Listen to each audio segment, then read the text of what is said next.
Welcome to the Word of Influence, episode 24. And today we have Dave Smith. You know him as Recency Bias Radio. How you been, bro?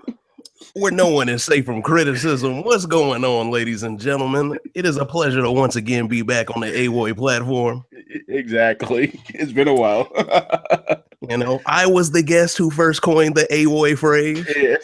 Yes. So I feel like a savage is coming back. It's like when you're playing a fighting game, a new challenger. I feel like I'm in this bitch. What's good? Not much, bro.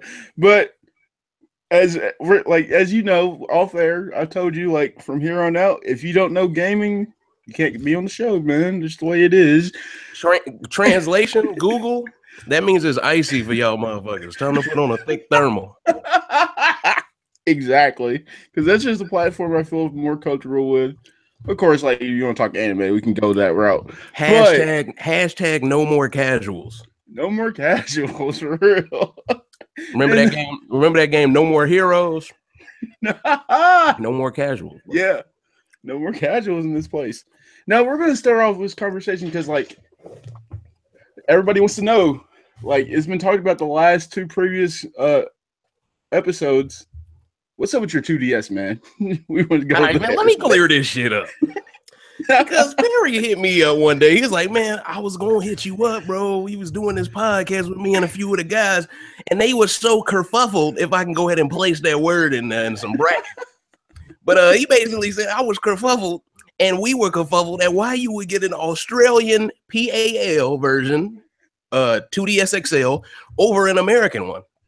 Now, let me first preface all of my comments by saying I got that shit before it was released in the U.S., so that should give me enough excuse right then and there. We're gamers. If you can get yourself an Xbox One X right now before Halloween, you will kill somebody to do it right now.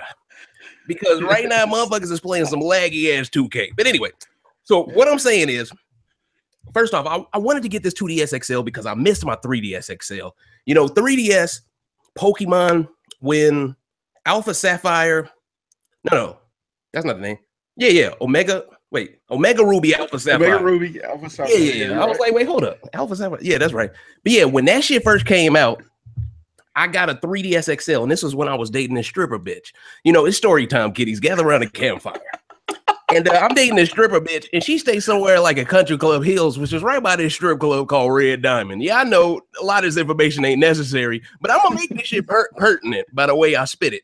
So anyway, so this stripper chick, she don't want to live with her mama. She'd rather live in Ford Heights, which is like on the cusp of Illinois leading into Indiana. And it's probably one of the most dilapidated cities in the South suburb area. She would rather live there, stack her stripper money up, than have to live with her mother and pay rent.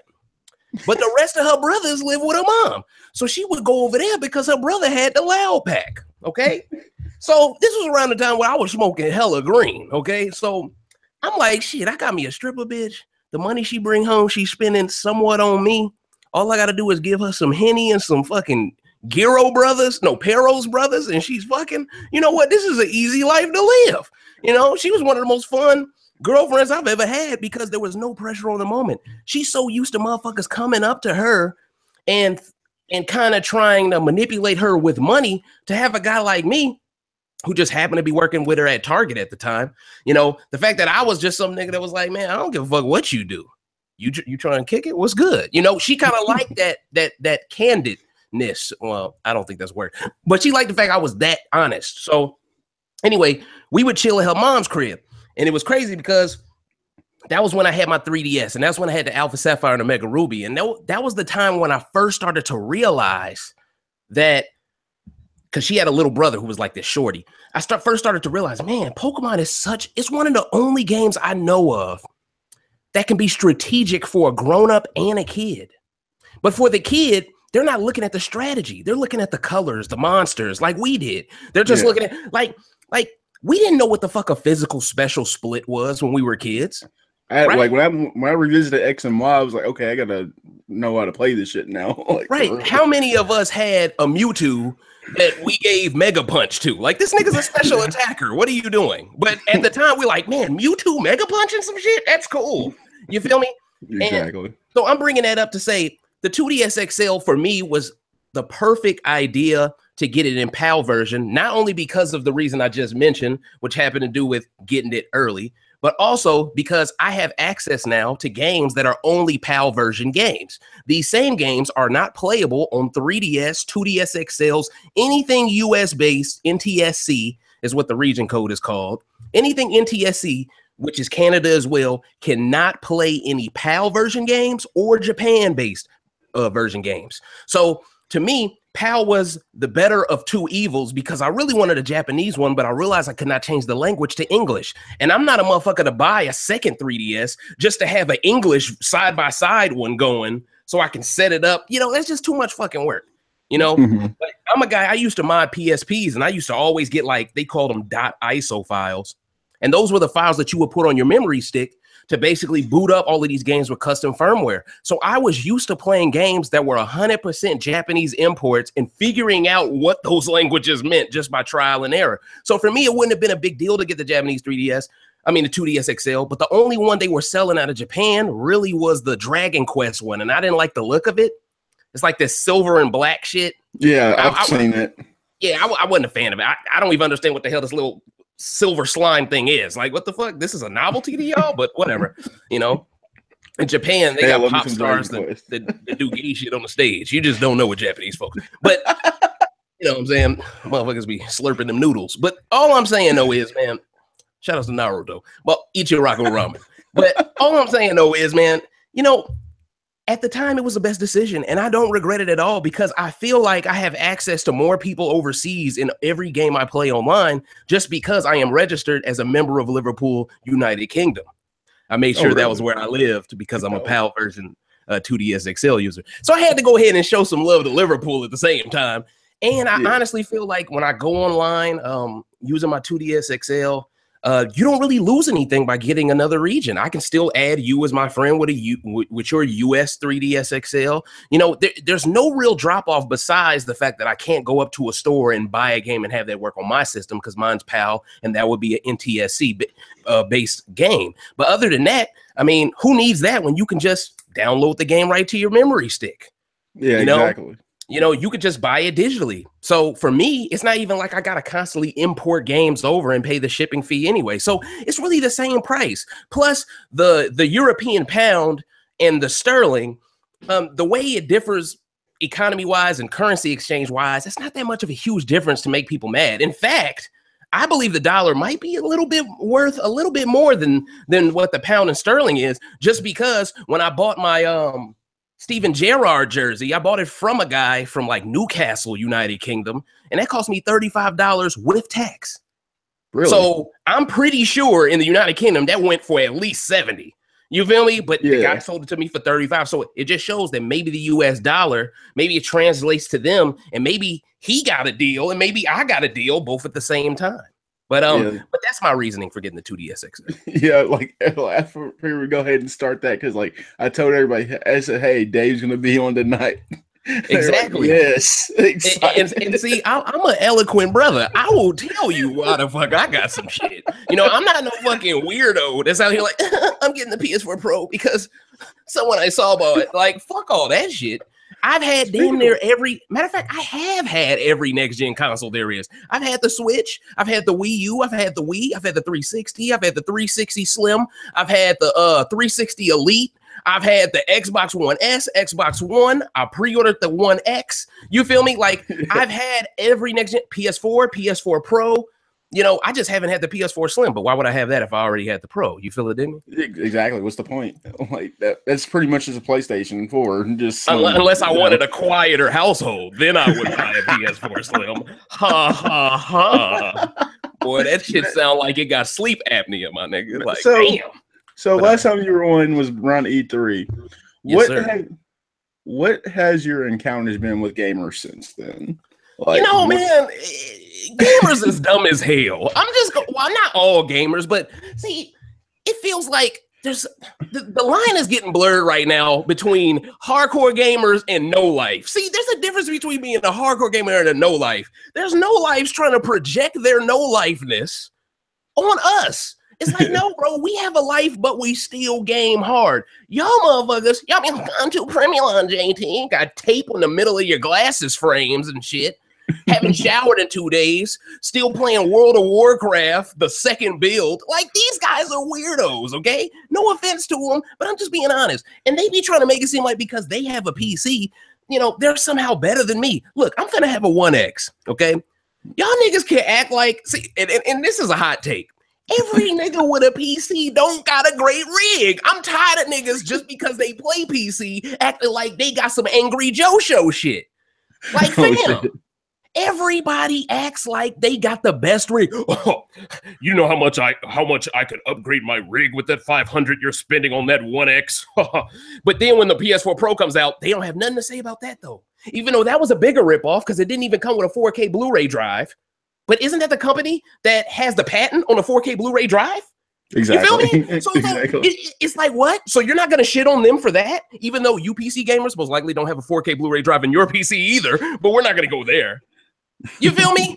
Most of your games are digital. You feel me? Steam. You feel me? So it's not even, I just don't get the hypocrisy. It feels like people pick and choose when they want to be this PC elitist, but deep down in their heart of hearts, they know that the PC might be popping for them because they're sociopaths and they don't hang out with no one, okay? But for the average consumer, the console will always dominate because you can be a guy that gets hosed, you could be a lame that never touched a clit before, and both of y'all can still have a console. There ain't that many niggas getting pussy with PCs. There ain't that many. What percentage you want to get at, Perry? Hey, what you want to get at percentage, Perry? 20% get pussy with PC gamers? I was gonna say about 5%, but okay. Okay, he went lower than me. 5%. Okay, that's about the amount of motherfuckers that wanted to kneel for Kaepernick, but we ain't gonna get into that. Okay, but seriously though, the 5% at best to 20. So let's go ahead and cut the pie, as Wings of Redemption would say, and let's say 12.5%. Let's just say that. You feel me? 12.5%. We'll give it that. I can see your reasoning behind that too, because like there's a lot of PC gamers that don't go out. The way they talk to you, it's like, bro, we're on the same side here. Microsoft runs PC. That's like a motherfucker. That's like a motherfucker who's a D Wade fan. No. Matter of fact, no. This is an even better one. This is like a motherfucker who a D Rose fan who has hated LeBron James since he whooped that ass in 2011. And now all of a sudden D Rose on the Cavs and they like, oh, I fuck with LeBron now. Yeah, I can see that shit. You feel me? It's the same shit with these PC niggas. Now that the Xbox One X is low key chatting shit, not getting banged. I mean, we calling our shots right now with this 1X shit. It's to the point now where, come on, man, we got cooling agents and shit. I don't even feel the need to get a warranty, my nigga. Knock on wood. You feel me? I don't feel the need exactly. To. Like, and you know what? And I'm glad you told me about that shit with that moist ass motherfucker Game Over Greggy. It's time to go in on this bitch. You gotta go in on Kind of Funny. Okay. I mean, I gotta segue to this motherfucker because this dude is so moist, boy. If he did a cameo today on Big Bang Theory, I wouldn't notice he's fucking on the cast. Okay, he's a lame, bro. Dude is corny, dog. Him and that Moriarty guy. All they do is Cohen's not even there anymore. He's gone. I know, but them motherfuckers they was having some bisexual friendships and shit. All I know is, okay, allegedly. All I'm saying, I ain't trying to get niggas sued. All I'm saying is, at the end of the day, Colin Moriarty is a weirdo. At first, I liked the guy, but I noticed that I liked him when I had a PS3. So that's what let me know I only like this nigga because I had the system. This nigga's an asshole. You know, sometimes you just need someone to switch sides, remove yourself from something and look at it from a distance to know that person's a fucking dickhead. And that's how I feel about those guys. And there are people there's so much propaganda going on with the IGNs of the world. Hell, you did a couple of rare videos about IGN in the past. You know, like the IGNs of the world are going out of their way to not give Xbox their credit. But what's going to happen is, when it drops, you can't stop that. You can't stop the flow. Once one kid gets the shit, has a party, and invites his friends over, it's over with. So, what is it? When does the Xbox One X come out again? November 7th. So, within the first week of November, it's going to be out. And then Call of Duty drops on that 3rd. So, that means damn near every single person with a 1X is probably going to have Call of Duty. The 1X, mark my words, the 1X is going to bring Call of Duty back by itself. I like, so will Sony rest in peace on that day? I know you've been making... Oh, Sony, hey, listen. I've already written up a custom obituary for y'all bitch niggas. But no. All I'm saying is, you heard about how motherfuckers is trying to get refunds on that game Neo? Really? I didn't. There was some article, a story about how people are pissed off because the game Neo didn't have a lot of post support or something, and they're pissed off about it. And see, Sony, they're good at a few things. They're good at paying people off. I call it hush money. Sony, they might be with the Yakuzas, my nigga. Like in Japan, they might be with a legit mob in Japan, because it seems like they have some type of scare tactic that they put on a lot of these journalists.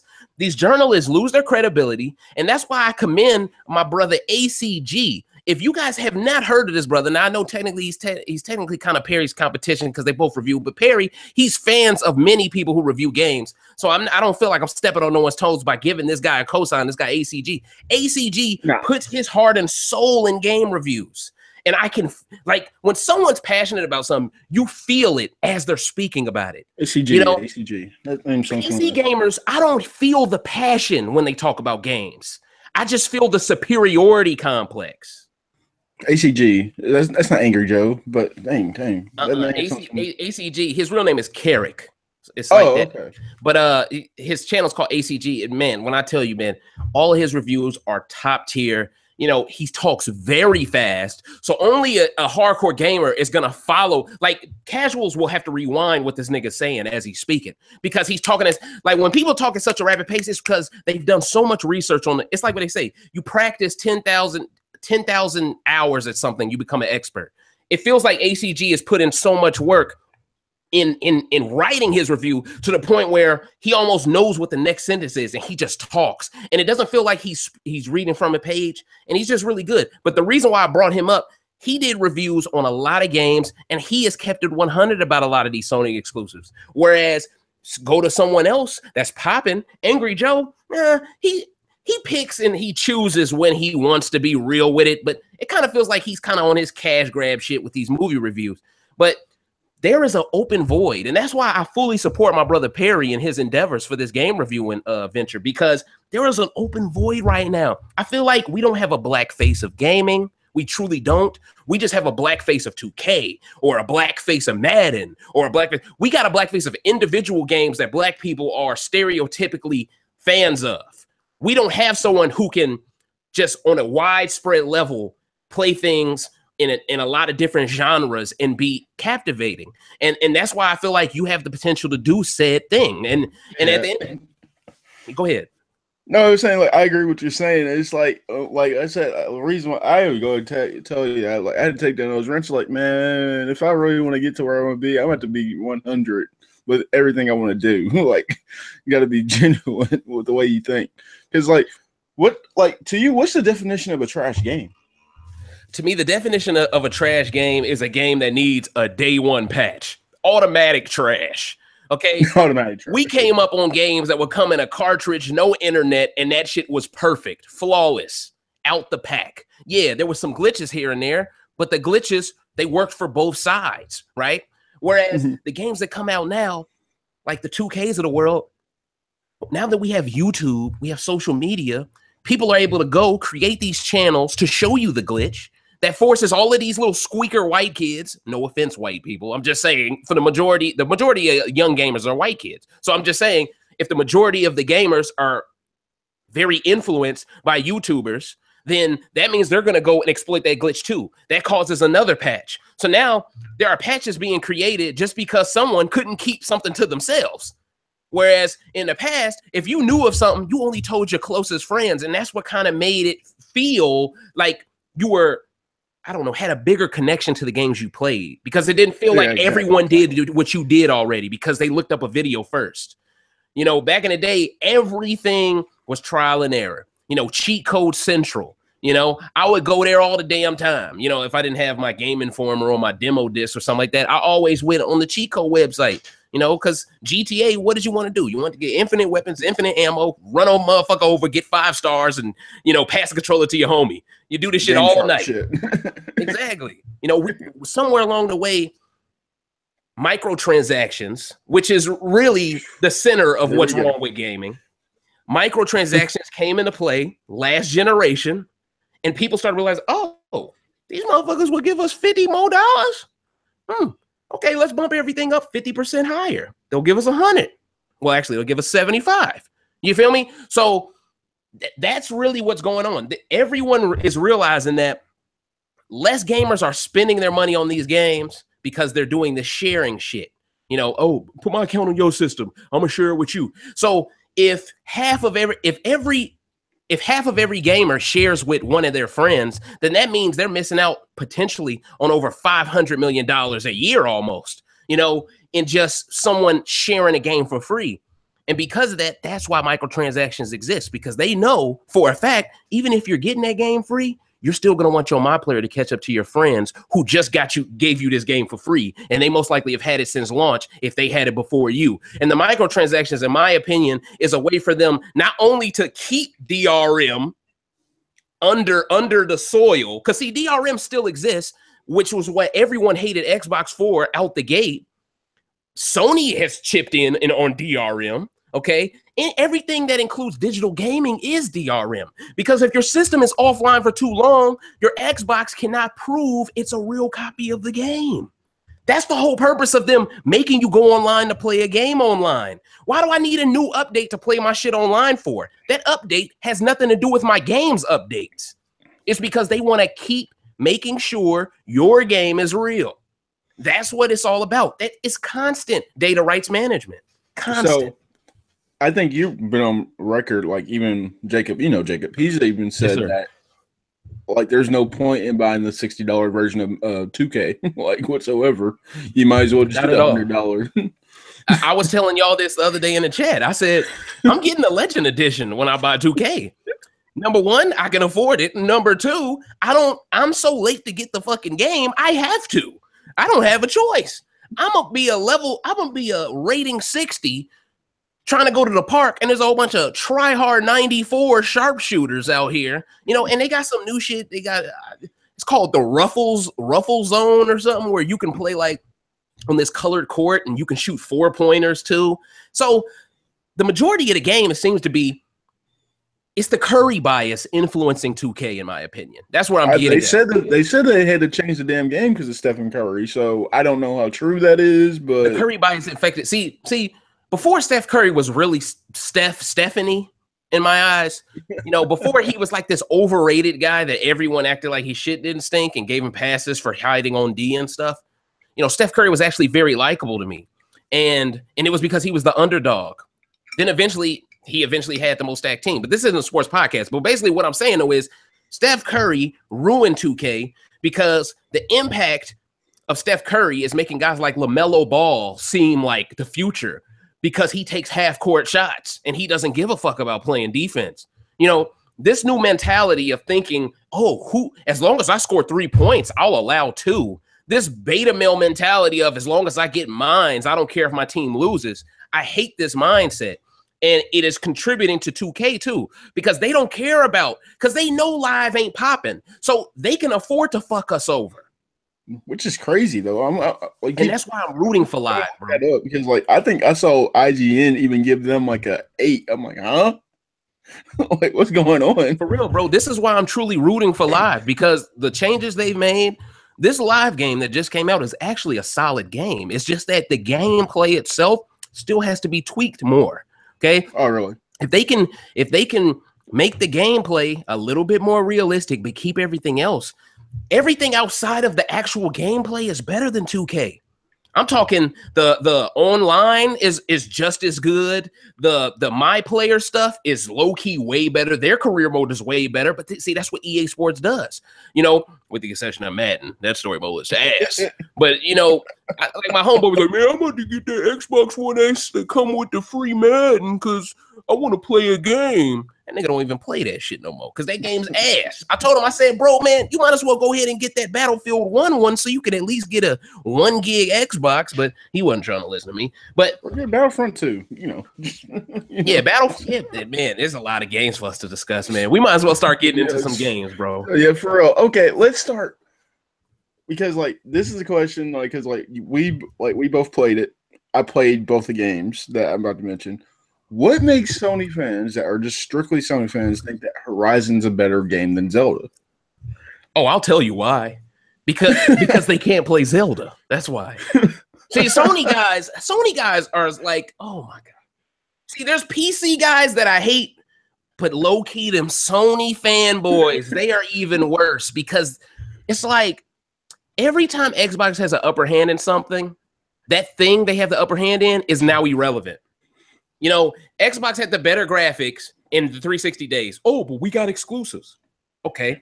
The beginning of this generation comes around. Xbox makes exclusives like Sunset Overdrive, Recore. You know, they take chances in genres they usually wouldn't. You know, those Jack and Daxter type platformer kind of games. They took chances. Sony guys laugh at it. Oh, this would be better if it was on Sony. You know, and see, the thing is, Xbox doesn't get credit for trying new things. Sony fans, meanwhile, act as if all of Xbox's exclusives are trash because they're the same shit. But Sony fans, your exclusives are the same shit too. You guys are watching interactive movies with no 4K Blu-ray drive and acting like that shit's worth $60. Like, come on. Are we serious, coach? Y'all motherfuckers spend $64 at GameStop on a movie.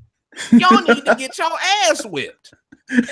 But someone like that, so people like that experience though. You know how I know Uncharted 4 was a movie, Perry? Yeah. Any of y'all motherfuckers notice how that bitch went down in price to $20 in like 2 months? Like, that shit a movie, bro. No one's playing that shit twice. Lost Legacy's already on sale for $30 when it was actually $40. That's how you know it's a movie, Perry, because no one wants to play it again.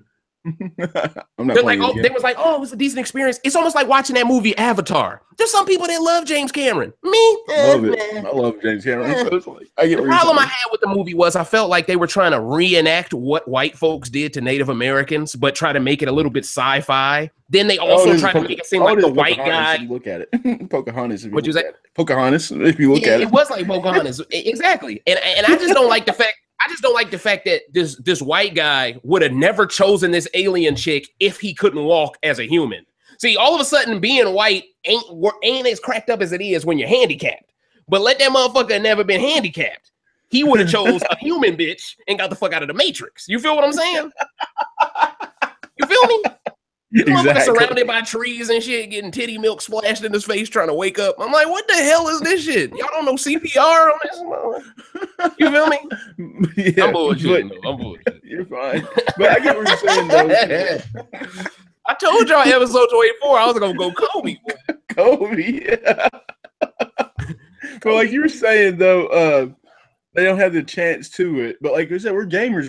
We're supposed to get the best experience. So I don't understand why you would be so hesitant not to play Zelda. You get what I'm saying? They don't. See, here's the thing, bro. Sony players don't buy consoles, bro. They sit there with their little DualShock 4, okay, with their little fucking flashlight on the back, okay, and they act as if they don't need to buy another console.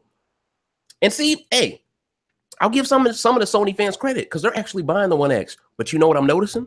What? The only owners of the PS4 that are buying the One X all had the 360. So really, these niggas are fake Sony fans anyway. Oh shit! If you think about it, if you really look at it, the people that had PS3s that never got the 360 that have a PS4, they're not even considering the One X. They're dismissing it. Oh, I'd rather have my PS4 Pro that sounds like a fucking refrigerator next to my TV. It does. For real, the motherfucker got a generator on the back of it. You feel me? Like, all right, cool, bro.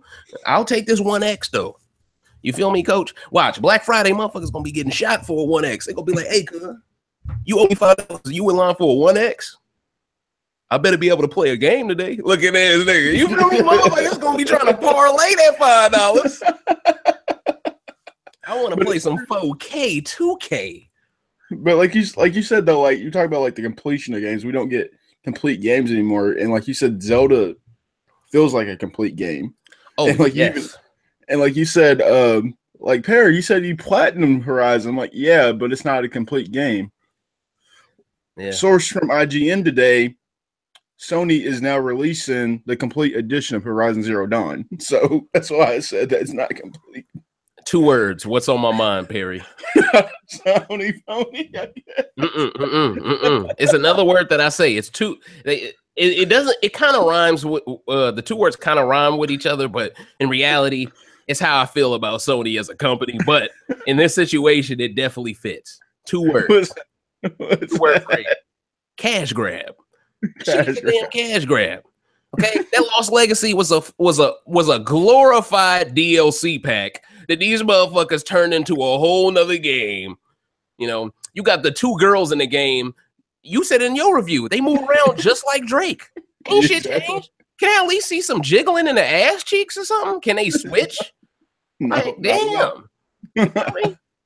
That's and what like I seriously like though, man. like if it's $40, why is it only an 8-hour experience when like you and me have played The Witcher and we both know that its DLC is another for $15? Shit, man, Witcher, I don't know how many hours I play Witcher 3, but see, that's the dope thing about Xbox. You can look at that shit up on your Xbox app so fast, but I think I beat the game somewhere around 130 hours. You know what I'm saying? So, you know, games these days don't go that long, you know, unless you're playing a game and you're trying to take that long. Hell no, they never take that long. Shoot, and that's why I blame Sony for this, because they came out with that game, The Order 1886. Everyone dick rided that game, but it was 4 hours long. You feel me? And they're like, but the graphics, bro, but the graphics. And then Xbox drops Gears of War 4 and they say, man, it's the same shit though. It's like, if you really look at The Order 1886, it's a fake ass Gears of War with a weak ass. Matter of fact, I don't even know if it got online. You feel me? So It doesn't have man. Like in Uncharted, they try, man. And see, and here's another thing I want to go ahead and say about Sony. Sony ruined Metal Gear Solid, man. They ruined it. I got that. See, I got that downloaded because it's the game of the month. The Phantom Pain. Yeah, is it good? 5. Man, listen, it's a good game for someone who's never really gotten into the series. It's a good entry level game because the combat is better, the movement is better, and it's less about sneaking and more about just completing missions. So it's like a completionist's haven kind of game because there's so much territory to conquer. Also, in the game, they have a feature called, damn, my homeboy Manny gonna be pissed off at me.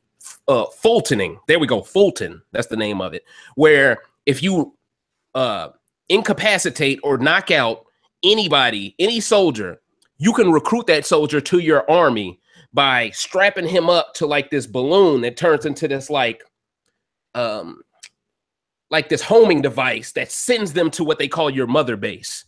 So like if there's a real strong soldier on the enemy lines and you really want this guy in your team, you can actually knock him out. It's going to take some work if he's that strong, but you can knock him out, send him to your base, and he'll become a member of your crew. And you'll actually see him at your base, like walking around with his gun and shit. So it has RPG effects to it as well. But the problem I have with game is I felt like it was too much of a culture shock difference compared to what I was used to as a tactical espionage fan, as a Hideo Kojima fan. I felt like they rushed the game, and I kind of felt like Kojima, I'm not too sure Kojima's proud of that game because he left right afterwards, right?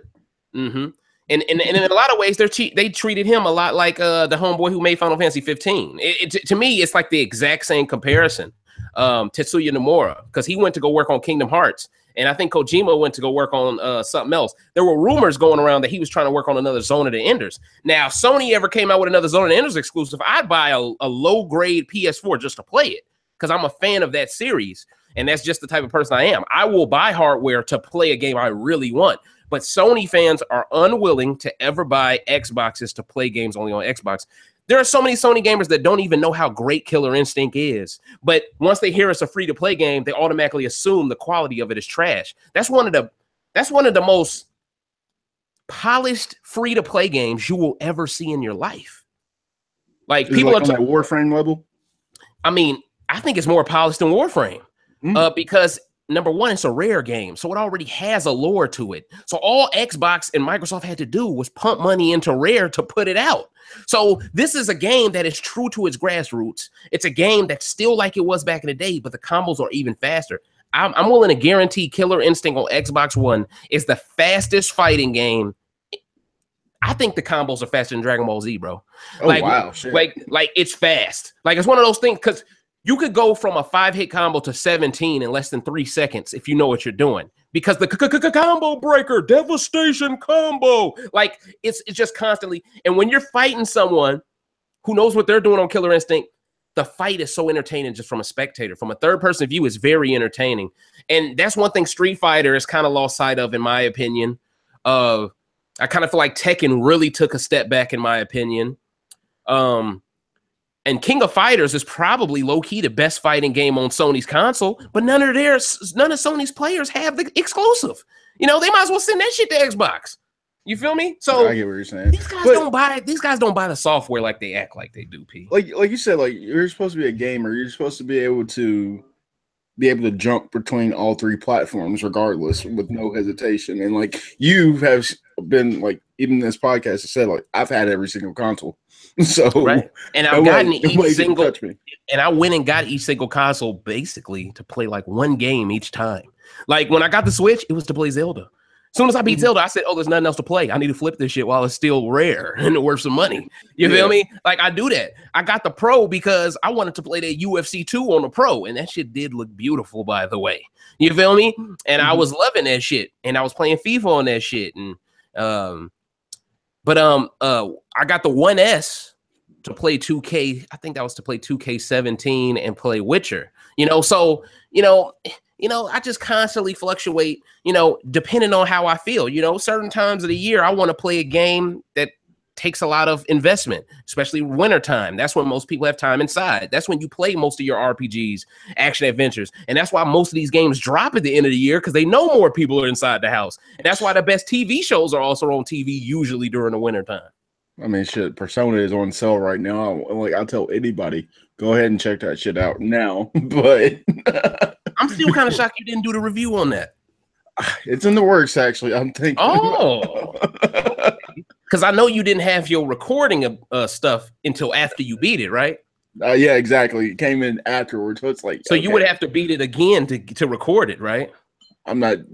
I wouldn't have to do the whole game. You just have save files. You could just load up and like carry save files and just go through it. So like, I'm not doing the whole game again. Like, because it has New Game Plus, and you get to keep everything. So I'm like, oh yeah. True.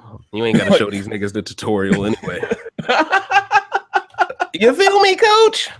I mean, there's so many great games coming out, bro, in the next month. Like, it's to the point now where, man, if on Black Friday, if GameStop, I'm kind of thirsty to wait to buy my first game for the X for Black Friday, because I think they're gonna have some crazy deal like buy two get one free or something. And if they do have a deal like that, I will spend only $60 on 2K and then just buy the VC separately digitally. I think like you are probably the most excited person I know for the Xbox One X, and you have the right to be, like, because like, man, I've been talking about it for 2 years, and see, it's funny because now that the X is like on our doorstep, now niggas is talking about the PS5. Now they sounded like I did 2 years ago. See how niggas beat me? Motherfuckers like, man, it ain't never gonna come out, bro. Stop talking about the Scorpio. Now all of a sudden niggas like, PS5, I'm okay. Like, shut your dumb ass up. Like, we know this already. Like we've seen this. and I've already read articles that the PS5 might not come out till 2020. And if Sony decides not to drop this shit next year, it will be the biggest mistake they've ever made, because it will be just like the 360 all over again. Xbox caught Sony lacking when that 360 dropped. They dropped it 1 year early. If Sony gives Xbox 3 years with the better console, everybody's gonna switch over by 2020. And see, here's the thing. It's not going to be that huge of a jump from the 1X to the 5. Mark my words. It's not, because they just dropped the Pro. They can't make a huge. See, Xbox made a huge jump. Sony can't really afford to make a huge jump from the Pro, because the Pro is already $400 without a 4K Blu-ray drive, without backwards compatibility. And the PS5, is not going to have backwards compatibility because they're still pushing the PlayStation Now service. So that means you're probably gonna get your 4K Blu-ray drive on the PS5, but you're not gonna get backwards compatibility. Okay, so that means everyone is gonna have to keep their PS4 Pros. They're not gonna have the option to trade that in towards the 5 to make it cheaper. And the 5 is probably, because it's coming with the 4K Blu-ray drive, and it's gonna have a demand to have better specs than the Scorpio or the 1X. It's gonna probably be over $600, just like the PS3 was, which is what set them back last gen. Everything repeats itself, Perry. Yeah, it's like it was like you said, like Sony's king, but they're too arrogant right now, and it's getting a little worrisome for Sony. like even Sony fans like Seth and Alex, who might be listening to this, they go like, "Yeah, we don't like arrogant Sony. We like when they have some competition." I was like, "Damn." Well, that's the thing though. Sony has survived every single console war since they jumped in, and they have for the most part been the top dog for each single race. By the end of each single console race, they've been the top dog. So Sony aren't used to losing a console race towards the end. They're not used to that. So if they wait till 2020, they're going to guaranteed lose this generation. They might not lose in hardware sales. They might not lose that because they have a huge lead and it's hard to catch up from that. But when you think about the fact that Xbox has the One, the One S, and the X, they have 3 different levels. Now a kid can ask their parent, "Mom, I just played the One X. Can I please get it?" We can't afford that right now. Okay, well, they have 2 other cheaper options. Can I get one? See, now they're doing it for the gamers. See, Sony's slogan is for the gamers, but that PlayStation fucking VR costs as much as the Pro. That's not for the gamer. I can get the same fucking shit, the same intellectual property, the same damn tech from Samsung for 80, but you gonna charge me 400? Like, that's bullshit. To me, that's like buying some Chuck Taylors for 50 and then buying some J's for 300. It's like, bro, they still protect your feet. You ain't got to spend 3 on those J's. Yeah. But with this One X, I feel like this is an investment because the jump is so huge. Bro, I'm already hearing rumors that have pretty much been confirmed by several YouTubers that 2K18 online is laggy if you don't have a PS4 Pro. And my hot take about this, Perry, is, and see, that's crazy because if CPU and GPU power is affecting the lag on online games, then it's going to get even worse for Sony. Because if it seems like it's not laggy on PS4 Pro, it's most likely is laggy on that too, but they haven't seen the One X yet to tell the difference. Shit. So the minute they check out the One X and see the lag on that not being much better, well, the latency being non-existent compared to the Pro, that's going to be the moment when people drop everything they're doing and go get the One X. They're going to it's going to take a courageous friend to buck the system and say, "I'm buying something I want, not you all want. And I'm getting this One X." And when them niggas come over and play that shit, they're going to go, "Damn. He's a fucking alpha male." Because Jacob's getting it. Like he said, "Look, bro, I'm getting it next month." Like, oh shit, I can't wait to come over and play it. Like, just funds right now because like gotta pay off his laptop. Yeah, exactly. but still though, man, I'm happy for Jake. Tell him to add me on Xbox, bro. Schmidt Dog Trail. You feel me? What's funny though, he said he was just talking about something. He's like, it's kind of like this recency bias. That's when he stopped. He's like, "Shout out to Recency Bias Radio." Exactly, man. And see, that's another reason why I came up with that name. Everyone says recency bias all the time and don't realize it. But when you tell them your shit is called Recency Bias Radio, they say, "How do you spell that?" It's the funniest shit. Recency bias is one of those phrases people say, but they don't know how to really spell. Yeah. And the more and more they get used to the phrase, the more and more radio on the end is going to be much more like a slogan, like a catchphrase. Yeah, like he enjoyed it. But like I said, I think we've been talking about Cuphead and that shit looks innovating. I said, I'm gonna play it on Steam first before I get the one because I just want to play the game. And it's not a demanding game, so you can play it pretty much on any type of a computer, most likely. Yeah, so I was just like, damn. Any type of newer model. Yeah, it was like, damn, but like it's out here getting 10 out of 10s and shit. It's like, huh? And see, here's the thing. When this generation first started and Sony didn't have no games, what was the thing they held on to the longest? Indie titles. All that shit's gone. Got the lead, and what did they do? Abandon the indies, right? Now all of a sudden, the biggest indie of all time goes only to Xbox and PC, which is basically only to Microsoft. And Sony is sitting here with their nuts in their hands, freezing. And all they can do is look like, oh my God, Xbox is starting to become the Sony we used to be. And mark my words, if they start doing everything to the best interest of the gamer, they already got the money to shit on Sony. They got the money to shit on them.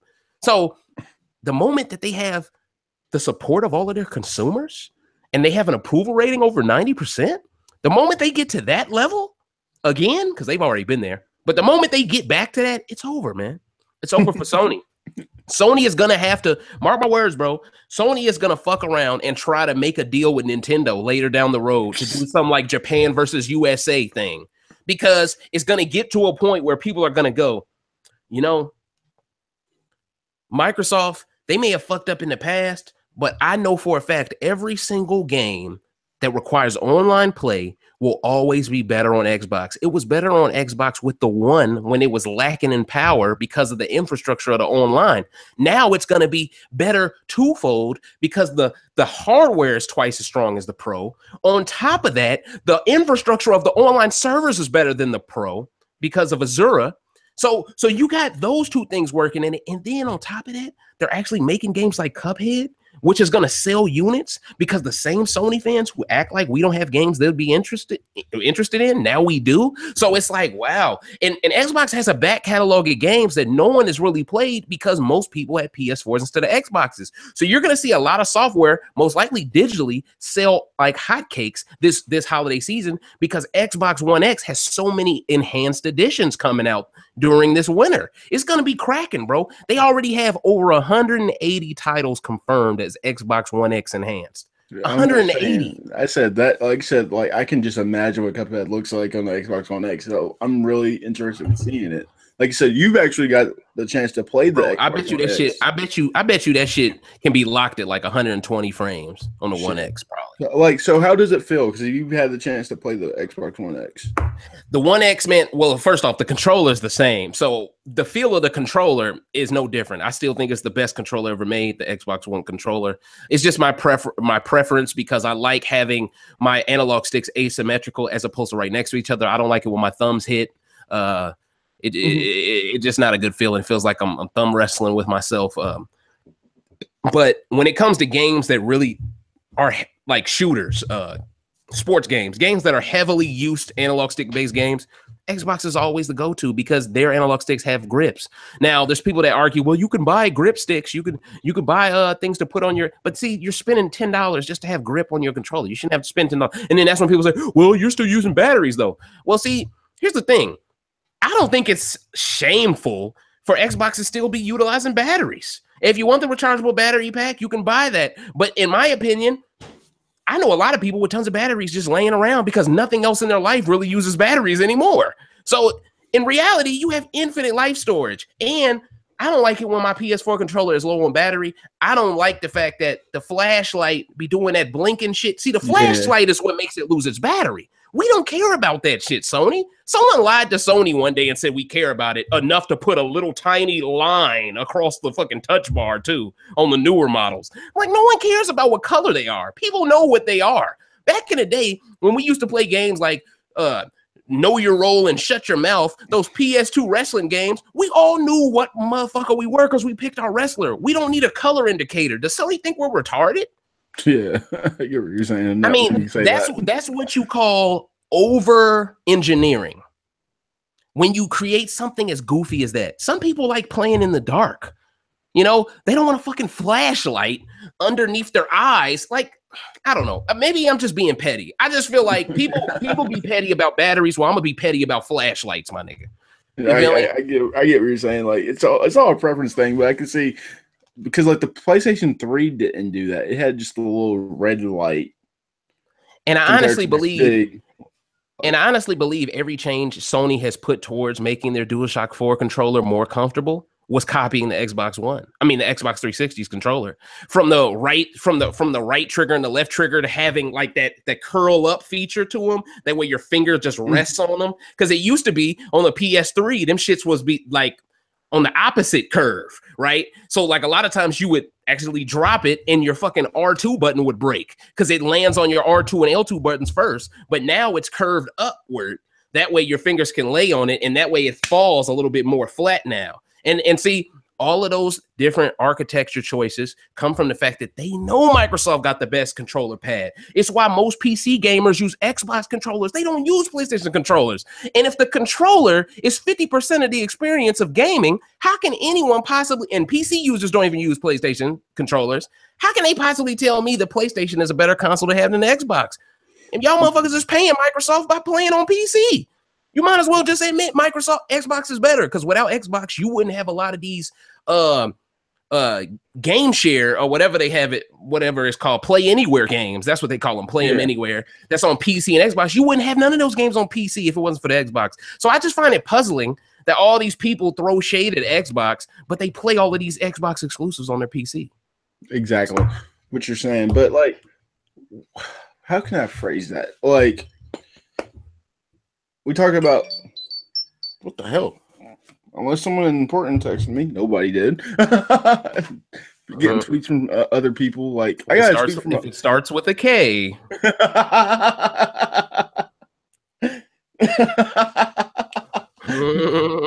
No, like I actually got a tweet from a lot of peers like yesterday. I was like, "Am I tripping right now? Why is IGN texting me right now, tweeting me?" Wait, who's Alana Pierce? She works for IGN. Oh. Or somebody like that. But I just don't understand why people won't just get all the consoles and just call it quits, because that way we could like, what's the problem with cross-platforming? I think you even said that like the Switch is going to be allowed to have cross compatibility with Xbox. So what's Sony's problem with it? I'll tell you what Sony's problem is, Perry. They know that they online infrastructure is ass. I mean, think about it. Think about this for a second. If Sony enable crossplay on these games now, these same games, when they become older, Perry, where are they going to wind up? On Microsoft. PlayStation Now. No. PlayStation Now. So then when the PS5 comes out and you're playing PS4 games on PlayStation Now that have been crossplay active, you're going to be even more shittier because you're playing on a stream and online against Xbox players and PC. They don't want y'all to get embarrassed. Well, I'm not going to say y'all, but they don't want Sony guys to get embarrassed. That's what it is. It's like sometimes when parents pull their kids out of a tournament, like it'd be like, they looking at the competition. You know what? I want to keep my kids' confidence high. Let me make an excuse for why we got to leave real quick.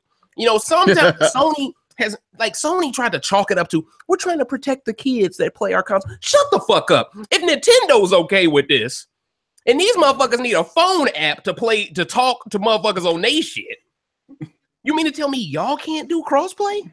Come on, Sony. Don't think we stupid. But see, that's the thing. They say that shit to their fans, and their fans eat it up, which shows their fans are stupid. I mean, like, I'm sorry. I think that's why you can't be an uneducated casual, because like we've had this conversation, like, what is a casual and what is not a hardcore gamer, but like a subcategory in between the two, because hardcore is like, you know, you're really hardcore, but like there's got to be a subcategory between those two. And like my friend Jacob said, like, look, I'm definitely not intermediate, like an intermediate, because like he says he's not a casual because he plays more than 8 hours a day and he plays a variety of games. So that term has got to change in his mind, because he doesn't consider himself to be a casual anymore. Oh, if you play 8 hours when you nigga, you hardcore. What's the problem? He's like, no, just the fact that like some people just play like Call of Duty or like 2K. See, that's the thing. That's the thing. If you only play one game, then you're a hardcore gamer at that game. You're still hardcore. Mm-hmm. You know, but competition is what makes someone hardcore, man. If you don't care about losing in some shit, you're a casual. A lot of people just buy a case of beer and they just play Call of Duty. They don't care what their KD is. That's a casual. I couldn't do that shit. I gotta see my kill ratio. I mean, and don't get me wrong, you can be a casual that cares about his KD too. But I'm just saying, though, at the end of the day, though, more often than not, if you care about your KD, if you care about stats and shit like that, then that's the competitor in you. That's the hardcore gamer in you that doesn't want to be trash.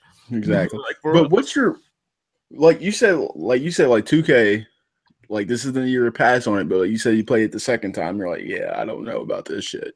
What has been your personal experience? Because you talked about how there's laggy experiences, but what have you experienced? Well, see, here's the thing. I've only played 2K once. Oh, okay. I played it at my homeboy crib. And when I played it, it was cold. But see, as time goes on, People start exploiting shit.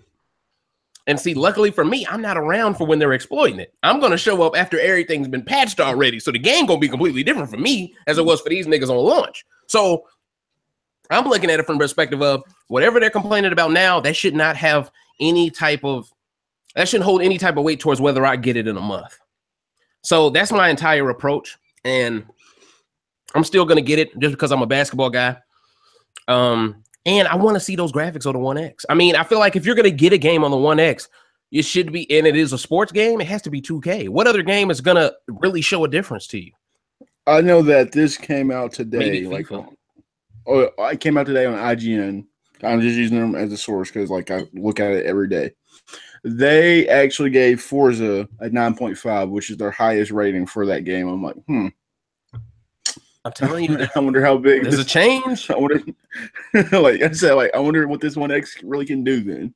Bro, Sony used to be known for their racing games, Midnight Club. You had, even though that was on Xbox 2 towards the end of the road. I forgot that Gran Turismo was even coming out this month. I didn't even realize it was coming out.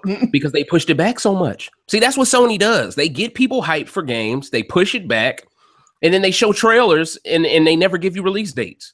That's what Sony does. People are geeked up about Spider-Man, but if it's coming out a year after the movie, what the fuck I want to play that game anymore for? They should have dropped the shit with the movie. Period. Yeah, even though it's a different storyline, you said fuck Spider-Man all day. Like, you don't fucking care. But like you said, like, you know, when they give you like the Horizon thing, I'm like, I guess I'll play it because I beat it. But it's like, why drop a complete edition? Why drop a complete edition? I agree with you, bro. I mean, but see, they're dropping these complete editions because they know they've already scammed a certain amount of gamers with DLC already. So let's go ahead and get these new adopters that are getting all of these consoles late. You know, so they throw out these complete editions. They did it with Witcher, but see, Witcher was actually a game of the year, so that warranted a complete edition. We're getting complete editions for straight trash. I mean, how many Destiny Taken Kings do I need to see at a pawn shop? We can go in. Let's go talk Destiny because you said that you were going to get it. You're going to get it. You're like, yeah. Well, see, here's the thing. I told my homeboy at the time, my homeboy Alex, I told him, look, you get an Xbox, I'll get Destiny. Because I know he's obsessed with Destiny, but he legit don't have no real friends on PlayStation. Most of the people he be in little, what do they call the shit? Fire teams, I think they call them. Yeah, I guess so. I've never played the people that the people he has on his fire teams are niggas he never met in real life though. It'd be a whole bunch of like dudes he just met up with on matchmaking and all. You want to be friends? Okay, let's do a fire team together from now on. He don't have no real friends on PlayStation with him, but he loves PlayStation. So I told him, hey, man, you switch over, I get Destiny. But we've recently had a falling out, so I'm not getting Destiny. Fuck that. You feel me? Like I said, the more I looked at it and like I'm trying to become more of a reviewer. I'll buy it for $15, though. Remember what we talked about, Perry? There's certain games that's only worth a dub. Yeah, dub. I got Injustice 2 for like 25. I was like, what? And that was like the first 2 weeks it was out. Motherfuckers like, here, I need some weed money. Fuck this game. You got less than the Amazon Prime deal because Amazon Prime deal is 48, so you got it way less. For real though, man. And see, that's the risk reward factor with a lot of these let goes and Craigslists and shit. 5 miles, you know. Yeah, you could get robbed, but when the money is not that high that you're really risking in this situation, I know someone's gonna rob you for $20. I mean. Yeah, it's like if that nigga need to rob you for $20, he most likely don't got no gas in his car. You feel me? You feel me? Like that's a motherfucker. He's just tweaking. But like I said, like me becoming more of a reviewer, I thought, you know what? I'll check it out. I don't really play first person shooters because I get sick, but like I gotta overcome it. I'm older enough to overcome it. I just play it in segments. You're like, yo, I think I want to grab it. He's like, why the hell would you grab this game? I was like, what do you mean? You was thinking about grabbing Destiny 2? Yeah, I said, like, what do you mean? I was going to grab it. Was you thinking about grabbing it on PS4 or PC? PS4, because this is a laptop. So I was just like, okay. It was like, I was just like, I'll get it on PS4. Because, like, PC doesn't come out until this month. Well, I'll just say this to you, Perry. How about this? If when you get the 1X, if you want to get Destiny, I'll get it. I'll make that deal with you. Because at the end of the day, it's one of those games. You could only have 3-man teams anyway. So I'd be playing with you and one other person. You know, maybe Jake. You feel me? So that's what it comes down to. If y'all want to get it, I'll get it. I already told you eBay. Yeah, eBay, you get this shit. So it's so y'all could just share it, right? Yeah, I'm like, no, he's got the physical copy. Yeah, okay. But I was like, okay, cool. So I should get it. He's like, no, like you shouldn't get this game at all. I'm like, really? Oh, so he's basically telling you I made a mistake, bro. Pretty much. Don't do it to yourself, fam. And he talked me out of it. I was like, damn. Yeah. I was like, I'm saying, bro, I mean, I saw the Angry Joe review, and at the end of the day, it looks just like Destiny 1. Yeah. It just looks like now they actually have a story, but now their story looks like some rip-off Halo shit, you know? And it is Bungie, so it makes sense. But, you know, these new enemies that they think of, man, can y'all make an enemy that's, you know, doesn't look like a fucking ogre or something? Like, like, damn, they always create these orcs that look like they're from Shadow of Mordor, and then put on some like metallic armor and go, oh, he has a cannon. Like, I think that game's gonna rest in peace though, for real. And I want to play it. Shadow of War, that shit looks cool, but like when they said microtransactions, they're like, nope. I had a feeling they would indulge in it. See, the first game came out of nowhere, so they couldn't really piss off the little amount of fans that were just buying it for as Lord of the Ring tie-ins. So now with this second game, now they can do some Assassin's Creed bullshit, some Ubisoft shit, you know, and that's just what it is. You're not even an Assassin's Creed fan, so you're like, yeah, whatever. Like, I'm not, but I kind of want to support it because it's about Africa. You feel me? Like. You know, I was talking to you. Wasn't it in our last episode when I told you that we don't have a lot of black people in general as protagonists in games? Yeah. I feel like that's one of the few reasons why I do want to get this Assassin's Creed, because I didn't appreciate 3. I thought it was going to be about a black guy, but it was really about a Native American kid who was biracial, who had daddy issues, and it was just goofy as hell, you know? And yeah, I didn't appreciate it. I thought it was very culturally insensitive, and you know, but it kind of reminded me of remember King of the Hill with Johnny Redcorn or whatever the fuck that dude. It felt like a game about his life. It was like, what the fuck is this shit? I don't know, man. But yeah. So I don't know, man. At the end of the day, the Destinies of the world, man, they're getting usurped by Battlefront. Let's just call a spade a spade. People fuck with Destiny, but they only fuck with Destiny because that's the game they can be a no life at, and it's rewarded. Oh yeah, I can't do the same mission over and over though. Exactly, fuck that shit, bro. And see, people always trying to. It's just like a MOBA, man. It's just like any game where you're looting. I mean, that's the game. That's the meta. What do you want? And it's like, I want some shit that's gonna be different each time I pick the controller up. That's all I'm asking for. As a game, okay. Deja vu makes my brain hurt, okay? You feel me?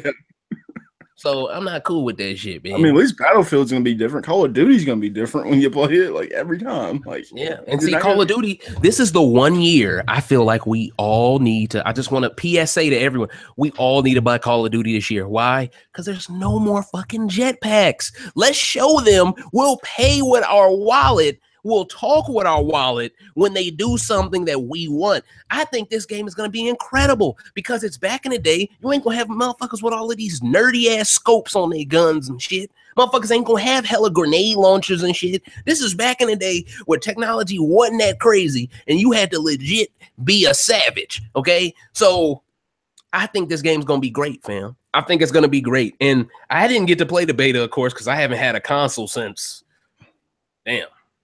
I got I haven't had a console since June.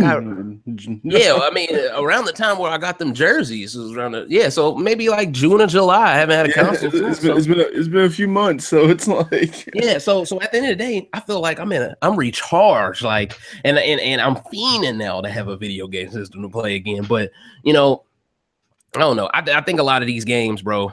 You know, we were talking about Assassin's Creed initially. Assassin's Creed, I have high hopes for it, but I just have a feeling that a game like this was only okayed by the Video Game Commission, whoever the people are that okay these games, they green light them to be funded. I have a feeling that they're going to do some fucked up shit to black folks in this game. They're going to find a way to rewrite history somehow. And mark my words, we're going to see some Gods of Egypt shit. Some white dude pop up out of a coffin, be like, I'm the king. And then be like, nigga, You don't get your big King Tut looking ass, boy. Yeah, like, this is my video game. Fuck you talking But yeah, about? but at the end of the day, come on, Assassin's Creed. It's really hard for y'all to ruin this. You know, this is something new. This is something people had been asking for. I think it's going to be really dope to run up a pyramid and get to the top of it. And it's I an hope open world fucking game. Come on, like, this is you're right though. Open world.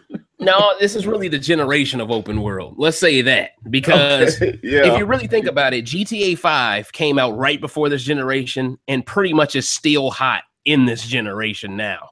So that's like 5 years straight of GTA 5 running this generation. But because GTA 5 was such a success, you have all these copycats. The Watch Dogs of the world come out. You had a remaster of Saints Row come out, and then you got games like Crackdown, which I guess counts as an open world game, which is coming out this holiday season as well, which I'm expecting to be good. Red Dead Redemption 2. Red Dead Redemption 2.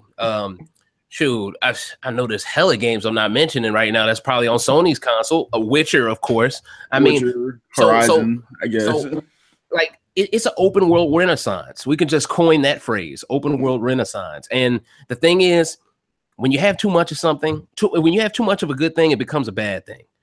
And I think they're pushing their luck here. You know, if I'm one of these companies, like I heard Watch Dogs 2 was a good game, but they pissed me off so much with Watch Dogs 1, I would never give them my money, you know. And then you have Far Cry's coming, you know. So it's a lot of games to play, man. And that's why I honestly don't think that Spider-Man game gonna sell like that. I think the buzz on it's gonna die, man. And mark my words, it might get pushed back to the PS5. Ooh, shit. Along with The Last of Us 2? because I think in the back of Sony's mind, they are terrified of having a game that performs worse than these Xbox One X games are going to perform. And if they can, they'll push something back to avoid the negative publicity, to keep the illusion alive that they're still ahead. And I could definitely see that, you know, and you know their track record says that they will do shit like that. You know, God of War, for instance, that new God of War, mark my words, that's PS5 bound. That shit ain't coming to PS4. Oh, you don't think it's going to come out, even though it says early 2018? You're like, no, it's pushed back. Perry, whenever they say early, late, mid, that means we don't know when the fuck this shit gonna be ready. We're just gonna give y'all a window. You feel me? Like, that's bullshit, bro. Like, and see, they say early to make you hype, make you want to pre-order it now. Because if they said mid, people would wait. You feel me? They want to lock in your money early and hope you forget about the shit. That way they got you. You feel me? And that's what the whole game is with all of these trailers without release dates, man. I mean, like, impulse buys. Like, seriously though, like, they did like release a lot of things, like just like trailer. But like, here's one thing that I might have to ask, because you knew the actual name. How do you feel about this Monster Hunter game? I know you're not as, like, you said there's another game that most people don't know about, but they prefer Monster Hunter. It's called Tokiden Kiwame. Okay. It's a PlayStation exclusive. It started off on the Vita and then it came to the PS4. But yes, Monster Hunter, it's one of those games where, like, I'll download the demo on my 3DS and I'll go, this isn't for the 3DS. The graphics is too it's just blurry. It looked like N64 shit. So, you know, I mean, I can see a dude playing it on PS4 or the Switch. Usually they're on Japanese-based consoles. They have a huge following to them. And see, the thing is, I always get Monster Hunter confused with that cartoon back in the day, Monster Rancher. So I always have to re-joggle my brain to what Hunter is compared to Rancher. Because Rancher, I just remember that kid on the roller skates and shit. Yeah. With the little one-eye orange thing, you know? Yeah, I know what you're talking about. They use the damn disc. Yeah, I fucked with that shit a long way. Man, we used to have dope cartoons, man. And somewhere along the way, shit got fucked up. And shoot, the Batman Telltale Season 2 came out. Telltale Season 1 for Batman was really good. That's a game I low-key want to play because I know it's cheap. If you buy the season pass, it's probably only like $20. You know, that's probably another game that's probably be fun. What was it, like 5 chapters? No, like that. So, okay. And they release each month. So that might be something for you to play on PC. That shouldn't be too demanding. And it plays itself like Sony exclusives do. Zing! Got y'all motherfuckers. Hey man, I'm ethering Sony tonight, man. I fuck the bullshit. Like you said, like Sony, like you have some good points though. Like Sony has like just. I'm saying though, I told people this 24 episode would be catastrophic, man. I mean, didn't believe me, bro. Like you said, like you agree with the Lost Legacy review that I said, like it is true though. Like why repackage this shit up? Because man, Sony knows the only thing they got selling exclusives wise is Uncharted. I mean, Horizon Zero Dawn sold well for a new IP, but that was bought because no one had anything to play in March. Let's just keep it all the way a spade to spade. There was no other game for people to play. It's like, oh, well, let me buy this feminist copy, Native American apologetic mech game, this crossover weird shit. Let me buy this. And like I want to know like when these actual projects started. Like I want to know when Breath of the Wild started, and I want to know when Horizon Zero Dawn started, because they are too fucking similar in game style and game story. I just think Horizon Zero Dawn is just trash. I was watching this Mooch and Crap in the morning. By the way, shout out to Mooch and Crap. I get a lot of my Xbox news from them, along with Next Gen 720, Zaire, Stand Up. And they do this Sunday morning show where they take like guest listeners come on and they ask questions through Skype, and they funnel the Skype questions into Google Hangouts. And so they ask the question, they cut them off Skype, and then they ask them the question, and then they answer the question. So they were talking about Horizon Zero Dawn, and Mooch was like, I had tons of Sony guys tell me that Horizon Zero Dawn is real fun once you learn how to set the trap for the machine. And he was like, what the fuck am I setting a trap for? And I agree with him. I never set the Far Cry. Never set a trap at all. Yeah, it's like, if you have a bow and arrow, why are you shooting at the ground? Like, what? Like, I just felt that to be the dumbest. And you know why these game mechanics were created? To make the game longer. Game padding. You feel me? Let's create certain things for you to do that are tedious, and that's all Destiny is, and that's all Shadow of Mordor really is. The same shit over and over. I mean, I'll go ahead and go on record. It only took me 70 hours to platinum the damn game. Only 70 hours to platinum. I was like, damn. One time through. No, hey, man, kudos to you, man, because you are a true completionist. You be completioning games that is ass just because you spent 60. I can respect that. You like, I'm not trading you in, bitch. I'm playing this. Like, you feel me? One time through, and I was like, yeah, you beat The Witcher. Like, fuck, I need to go back to The Witcher now. Like, fuck the bullshit. Like, there's nothing like, and like, it's crazy. It's kind of like a calm before the storm here in October right now. It's like, whatever you're playing right now, you might want to beat it as soon as possible, because like real talk, this is grind month, bro. Like, this is legit grind month. This is the month to save your money up for all the games you want next month. Now, some games people are gonna wait to buy in December, and they're gonna call them Christmas presents for themselves. But we all know people love having one or two games before Thanksgiving to play, because when your family comes over, sometimes you want to show off your shit. So that's what Black Friday is about. It's like, hey, but the Black Friday happens after Thanksgiving, though. But like, seriously though, it's like this. Well, it's Christmas though. What shit we're talking about. Right. But like I said, just to think though, like I personally think I'm going to get Assassin's Creed, but like I've got to play Mario. Like Mario's just here. Like, and I know how you feel about it. And you're just like, oh no. Well, see, I'm just not a fan of let's hashtag this shit Frisbee cap. I'm not a fan of Frisbee cap, bro. Like we finna have niggas to listen to this be like, bro, that Frisbee cap line, genius. You feel me? I'm not a fan of the Frisbee cap, fam. Like what are we doing here, bro? Like, here we go, just spinning some shit. Like what? Like Mario. Like, come on, bro. Don't show your Wayne Rooney receding hairline and taking off your hat. You know, there's actually a thing going around that some people are disappointed that they're like showing off Mario's body because there's like a swimming area. I'm like, wait, what? Man, y'all really got time for that shit? Either they are highly homophobic or they are very conservative in their beliefs. Either way, motherfuckers need to chill out. It's a game.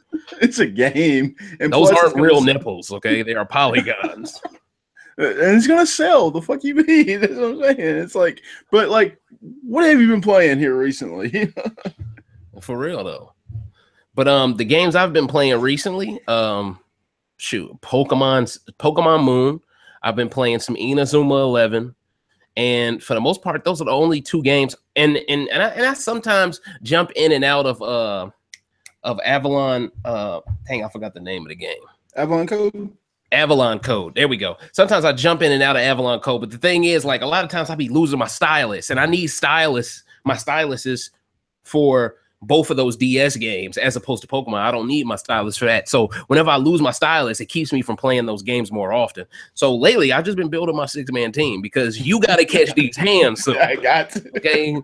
Like Perry been bullshitting. Like, hey, man, my brother got all my games. I mean, all my Pokemon, bro. And then he hits me up and he goes, "Hey, bro, I got Pokemon Sun, but I ain't got my Pokemon yet." I'm like, what?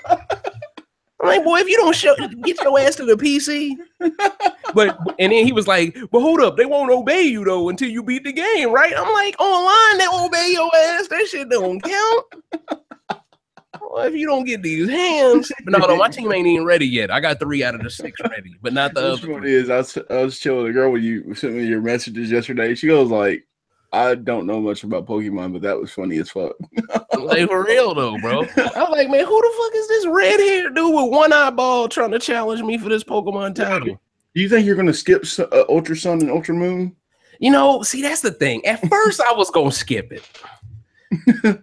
And see, now I'm in this weird situation where I don't want to pay for Pokemon Bank. Well, the $5 are just for a year? I was only $5 a year.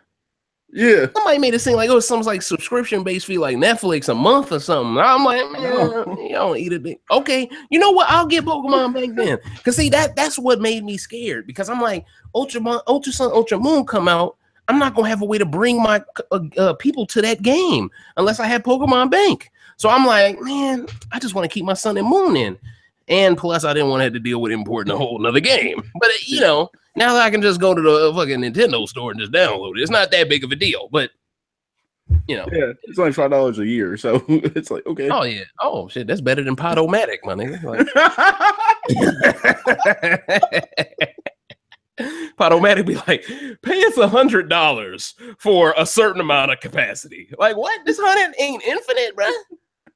It's not infinite, like not one-time payment. Y'all the Verizon Wireless or podcast directories, boy. This shit expensive, boy. Oh, you should see Podbean. That shit's ridiculous too. You're running low on 4G LTE. Looking at us, boy. Well, 128 KB. So why would you try a game like Metroid? Well, see, that's the thing. The Metroid on the DS, bro. Nah, bro. Nah, that ain't me, bro. You know, I'll play Cuphead, but I ain't playing that shit. Okay. Like you even told me, man, I need a grip to play it. Oh, you need a grip to play it? I don't want to play it. I'm almost at the end of it too. I don't need my grip to play. You feel me? Like, but no, though. At the end of the day, remakes, they don't do it for me. You know, they don't get me excited. You know, like even if they were to remake Witcher 2 with Witcher 3 graphics, I wouldn't be like, yeah. I'd just be like, we could have had Cyberpunk 2077, but instead we're getting Witcher 2 remastered. You know, like I like to see new stuff, you know? Like I've beaten Skyrim like 4 times. Like if I love a game, I will find a way to play it again, but I'm not even getting Skyrim Special Edition. I done been there and done that too much. How many times? So you were a true Project Red fan then, for real. So yeah, I love CD Projekt Red. I just love the way their approach to gaming is. They're no holds barred. They don't give a fuck. They started off on PC, and then they finally got their notoriety on console. And the thing that I love about them is they know how to make a polished PC game, and they know how to make a polished console game. Every developer can't do that. Usually, the PC game, it has tons of fucked up stuff that require patches, or the game's broken altogether and people are on Steam demanding their money back. You know, lawsuits have happened on a lot of these PC games. So, you know, CD Projekt Red is one of the few companies that truly are thorough with it from both a PC and console market. So I truly love CD Projekt Red. And I just like the thought of calling a game Cyberpunk 2077. It's just popping. Play it, man. I love it. Better job today, though. But what was you saying, bro? I said I was really hoping. No, I said I can't wait to play that because like after playing The Witcher, I'm like, yeah, I'm a fan. Like, like you said, really, like though. that's like actually, if we look at it, add to all the recommendations, that was one of your recommendations. I'm glad that you recommended it. And you took forever to play it. Perry was like, "Hey man, I'm gonna play it as soon as I finish this." I think you said as soon as you finish. What game was it, Perry? Persona. He was like Persona. I'm like, boy, if you don't stop, we talking about Witcher 3. We talking about Geralt of Rivia. Okay, we're not talking about Stephanie Curry. Okay, you feel me? Like we're talking about Geralt. Okay, I used to call him Geralt back in the day. God damn. You know, but yeah, man, we're talking about Geralt, man. Geralt is one of the, to me, Geralt is the new Solid Snake. To me, he's the new, he's that new anti-hero everyone thinks is a badass. Because the stuff Geralt has to deal with in each one of his games, first off, the way the story, well, let's just go ahead and jump in on Witcher 3 now. Like, remember there was the three witches, right? Yes. That was some freaky shit going on. How they were kidnapping those kids. Yeah, I was like, what the fuck is going on here? That was freaky. I didn't know what game I was playing, okay? But luckily, we were a little vague with it. But all I'm saying, though, is I didn't trust the old lady. The one that was introducing you to the witches that brought you around. I didn't trust her at all. I thought she was in on it. Turns out she was being manipulated by witchcraft. Yeah. You know? And when she touched the tapestry and shit. Yeah, bro, like, and then you went in her room and in her house and you figured out all that stuff that was going on. Man, yeah. Incredible detail, bro. The outside environments. There was like this little kid who was outside near that area where the witches were. There was like a little kid who was like blind or something. I can't remember what happened with this little kid, but he was in the cut and he was actually one of the little kids that they was trying to kidnap.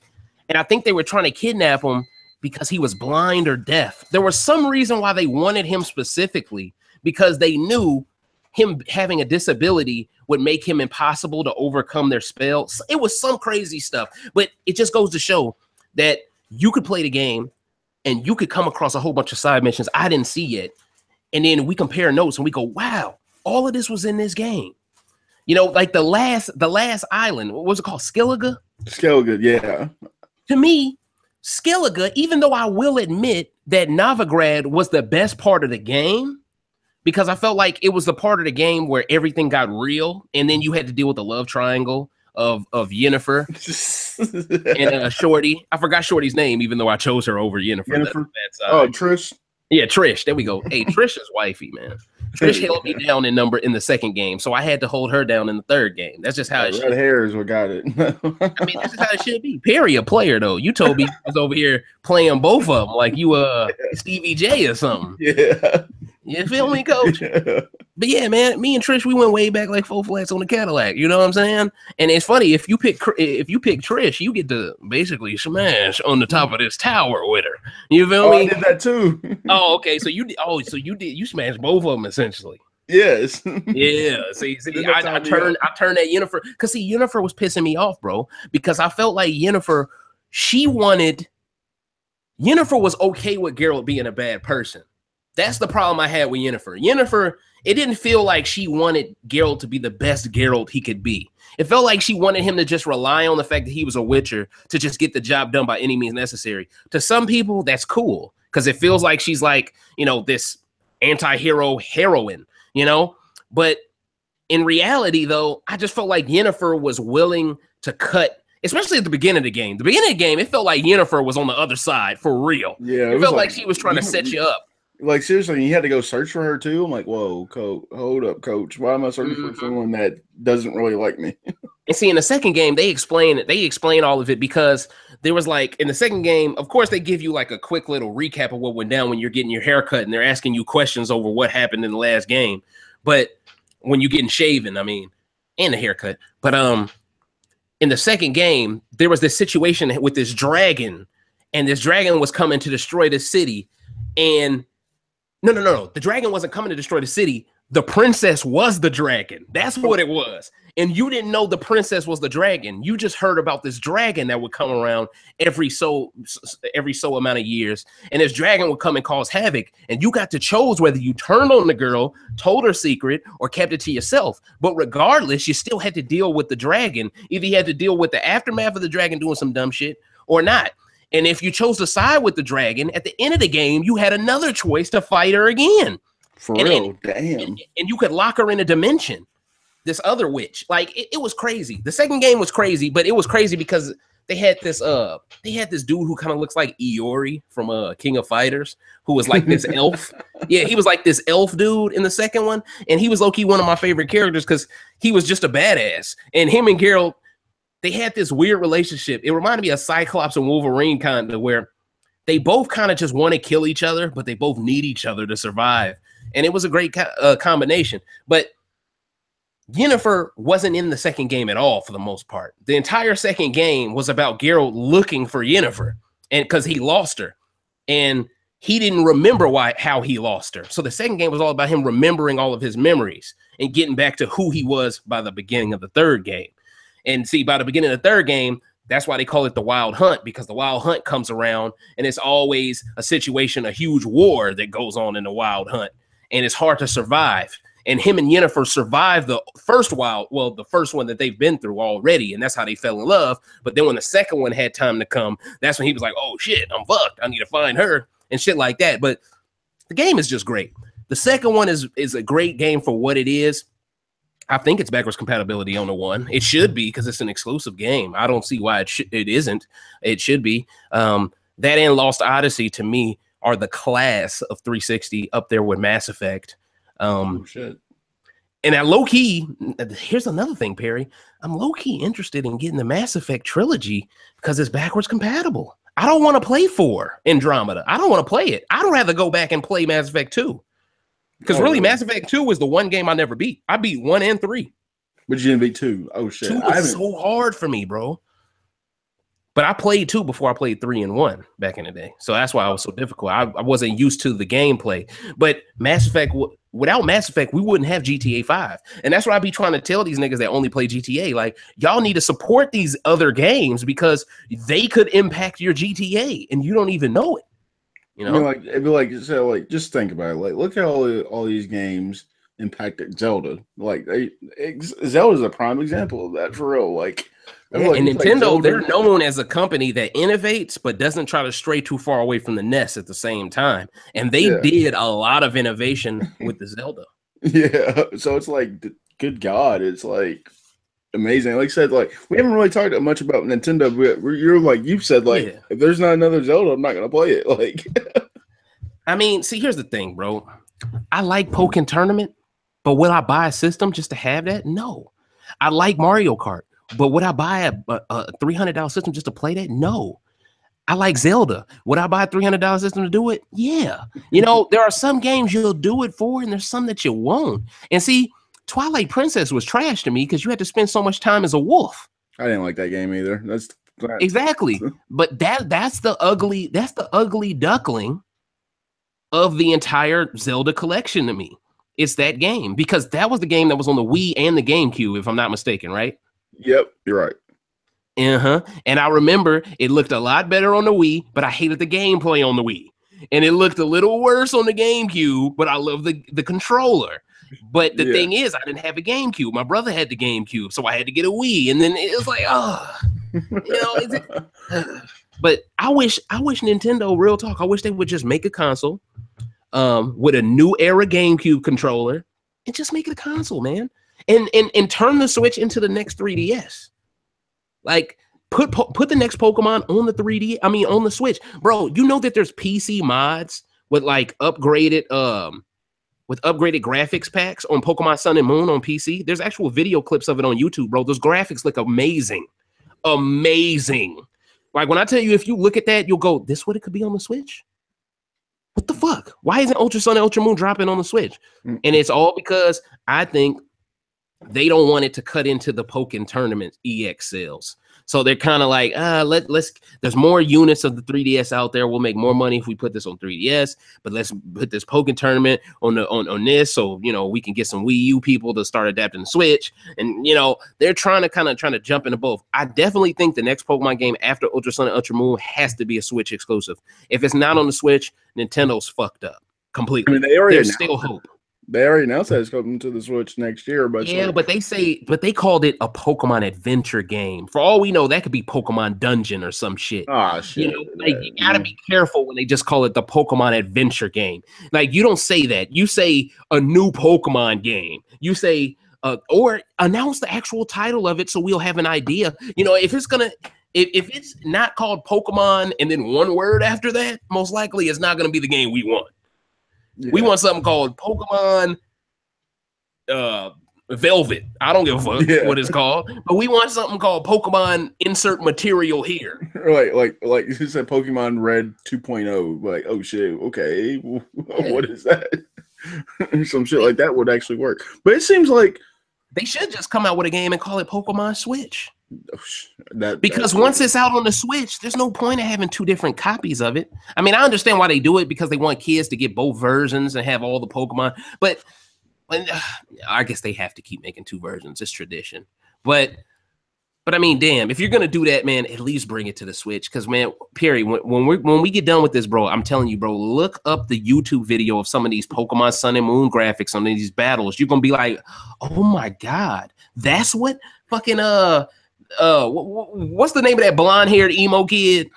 Oh shit! That looked like Sasuke and Sanji fused together on the game. I forgot his name. Sasuke and I don't know. He always be like, he always be on some JoJo Bizarre Adventure. Yeah. I get what you're saying. I know exactly what you're talking about. The kid. I forgot his name. But anyway, we all know who I'm talking about if they're listening to this podcast and play Pokemon. Yeah. They got motherfuckers like that look crispy as hell on PC, boy. On 3DS, that motherfucker, boy, he got all these fucking blurry edges around him and shit. It's like, ugh. You feel me? Exactly. So they need to go ahead and change that. But like you said, I know you're really excited about Xenoblade, but you're not going to get that. You're like, I got to play the first one before I play the second one, or you just like, I'll just wait. I love Xenoblade from afar. I've never really played it. I plan on getting Chronicles on 3DS. On 2DS XL. But the thing is, though, I kind of feel like getting it on 2DS XL is going to take away from my first impression. I think it's going to make me naturally stop looking at it on a curve scale because it's on 2DS, and I'm just going to start grading it for what it is. And I'm worried that it's going to have some problems because it's not on a Wii. I don't know. I'm just scared to play it for the first time on a handheld console when it wasn't initially intended for console. Well, I've actually played a little bit of it on the 3DS. It played fine. Like, no. Okay. Played the same. It played exactly the same. And is it one of those games where you just run up to an enemy and the fight immediately starts, or is it one of those games where that like screen breaks and then it goes? No, it initially just starts. Okay, so it's a legit like action adventure. Okay, so it's like Kingdom Hearts. Yeah. So how do you feel about Kingdom Hearts? Ooh. Well, see, here's the beauty of this. This is the most karma about all of this. Imagine this. If someone would have told you this 4 years ago, Perry, would you believe them? That Kingdom Hearts 3 would be better on Xbox. Would you believe that shit? No, if someone said that to you? Guess what, niggas? It's gonna be better on Xbox. Because, like, personally, I would get it on the console that I played it on. That would make sense. But if it plays better on that other console, what are we doing? Look, the only way it doesn't play better on the 1X is if Tetsuya Nomura goes out of his way to like piss on the dev kits before they start. I mean, there's no way this game will not be, because we got to remember, every console is x86 architecture for the most part. Some of it has some custom shit inside of it. Like, for instance, a Scorpio, a lot of their GPU and CPU is custom made. And that's why you can't build a PC to be that small. You feel me? And that powerful. It's just not possible. And that's why a lot of people with PCs, they have what they call like modules, and I forgot the actual name for them. Those things that they slide their PCs on and shit. I forgot the name of it. But anyway, at the end of the day, Kingdom Hearts 3 looks amazing. I saw the trailer, the Toy Story trailer, incredible. But my thing though is, damn, they waited this long to put Toy Story in it. So what other things that they waited a while to do? I mean, I'm assuming they're gonna probably do something like Moana. Most likely they're gonna do Frozen because that's popular. So I'm expecting those two for real. But you know, Incredibles. I think they have to do Incredibles, but isn't that Pixar? Pixar is still technically Disney, though. Oh, they are. Okay. All right. I didn't know that. I always thought they were different because it always seems like Universal made Pixar movies. I don't know why it felt like that to me, but it did. Like those Monsters Inc. shits. I always thought all of that was made by the same stuff. Well, Toy Story's Pixar, so that's how it works. Yeah, you're right then. Yeah. Duh. But but yeah, I thought it was badass how you like jump out the window and the motherfuckers is fighting on the roof and then they jump to the driveway. I'm like, bro, these graphics is nasty, dog. And that's when I started realizing there's no way in hell this gameplay footage is on a PS4 Pro, bro. There's no way. That was some X shit, bro. It was at least PC. I'm telling y'all, that was not no PS4. And for Woody and Buzz to look like Woody and Buzz, it was like, huh? And see, that's the thing. Imagine how pissed off Sony gamers are gonna feel when they get their hands on this. And all this generation, they've been told the PS4 is good enough, and then they realize that the Pro isn't even good enough, and they're out here with something weaker than the Pro. You know, that's gonna make them feel bad, man. And see, that's why I try to put people on game before it happens. Because if I put you on game before it happens, you look like an alpha amongst all of your close friends. I'm trying to help you be the man. I'm trying to put you on game to be the first, not the last. I'm trying to let you be the leader, not the follower. And now someone can argue, well, they're following you if they just listen to your word. I get that, but I'm trying to help people make the better decision based off specifications, specs. I'm not giving people just strictly my opinion. I'm actually showing it to them like, now, if you don't understand what these numbers mean, you have a whole nother problem right now. But if you do understand what these numbers mean, then you need to get the 1X. Period. And I know what Sony's going to do when the 1X drops. They're going to probably drop their PS4 Pro for like Black Friday. They'll probably drop it down to $300 and think it's an actual deal. Like, what the fuck? This shit's been out for a year and it's still $300. You could spend $200 more to get something twice as strong. So in reality, that should be worth $600. You're getting it for $500. It's still a better deal. And if you order it online, you get it shipped to your crib by release day for free. Hopefully they don't fuck up like this SNA Classics fucking up with everybody. Oh my god! I heard about that. Now this is something I wanted to rant about with Nintendo. Yeah, Nintendo is purposely not releasing any type of retro content for the Switch to force everyone to buy these retro consoles. They're doing it on purpose because they know all these retro consoles come with like 30 games a piece for like $60, $70. So to the consumer, they're like, oh, $60 for 30 games? That's a come up. Each game is $2. Come on now. Plus the hardware, that's a steal. But when you think about it, this is just a fucking emulation machine. So really, it's not worth any money. So I'm actually looking it up because like me and my dad looked it up. We're like the selection of games are fine. I'm just like, yeah, they I'm are not, good. Like Final Fantasy 3, I'll play that shit.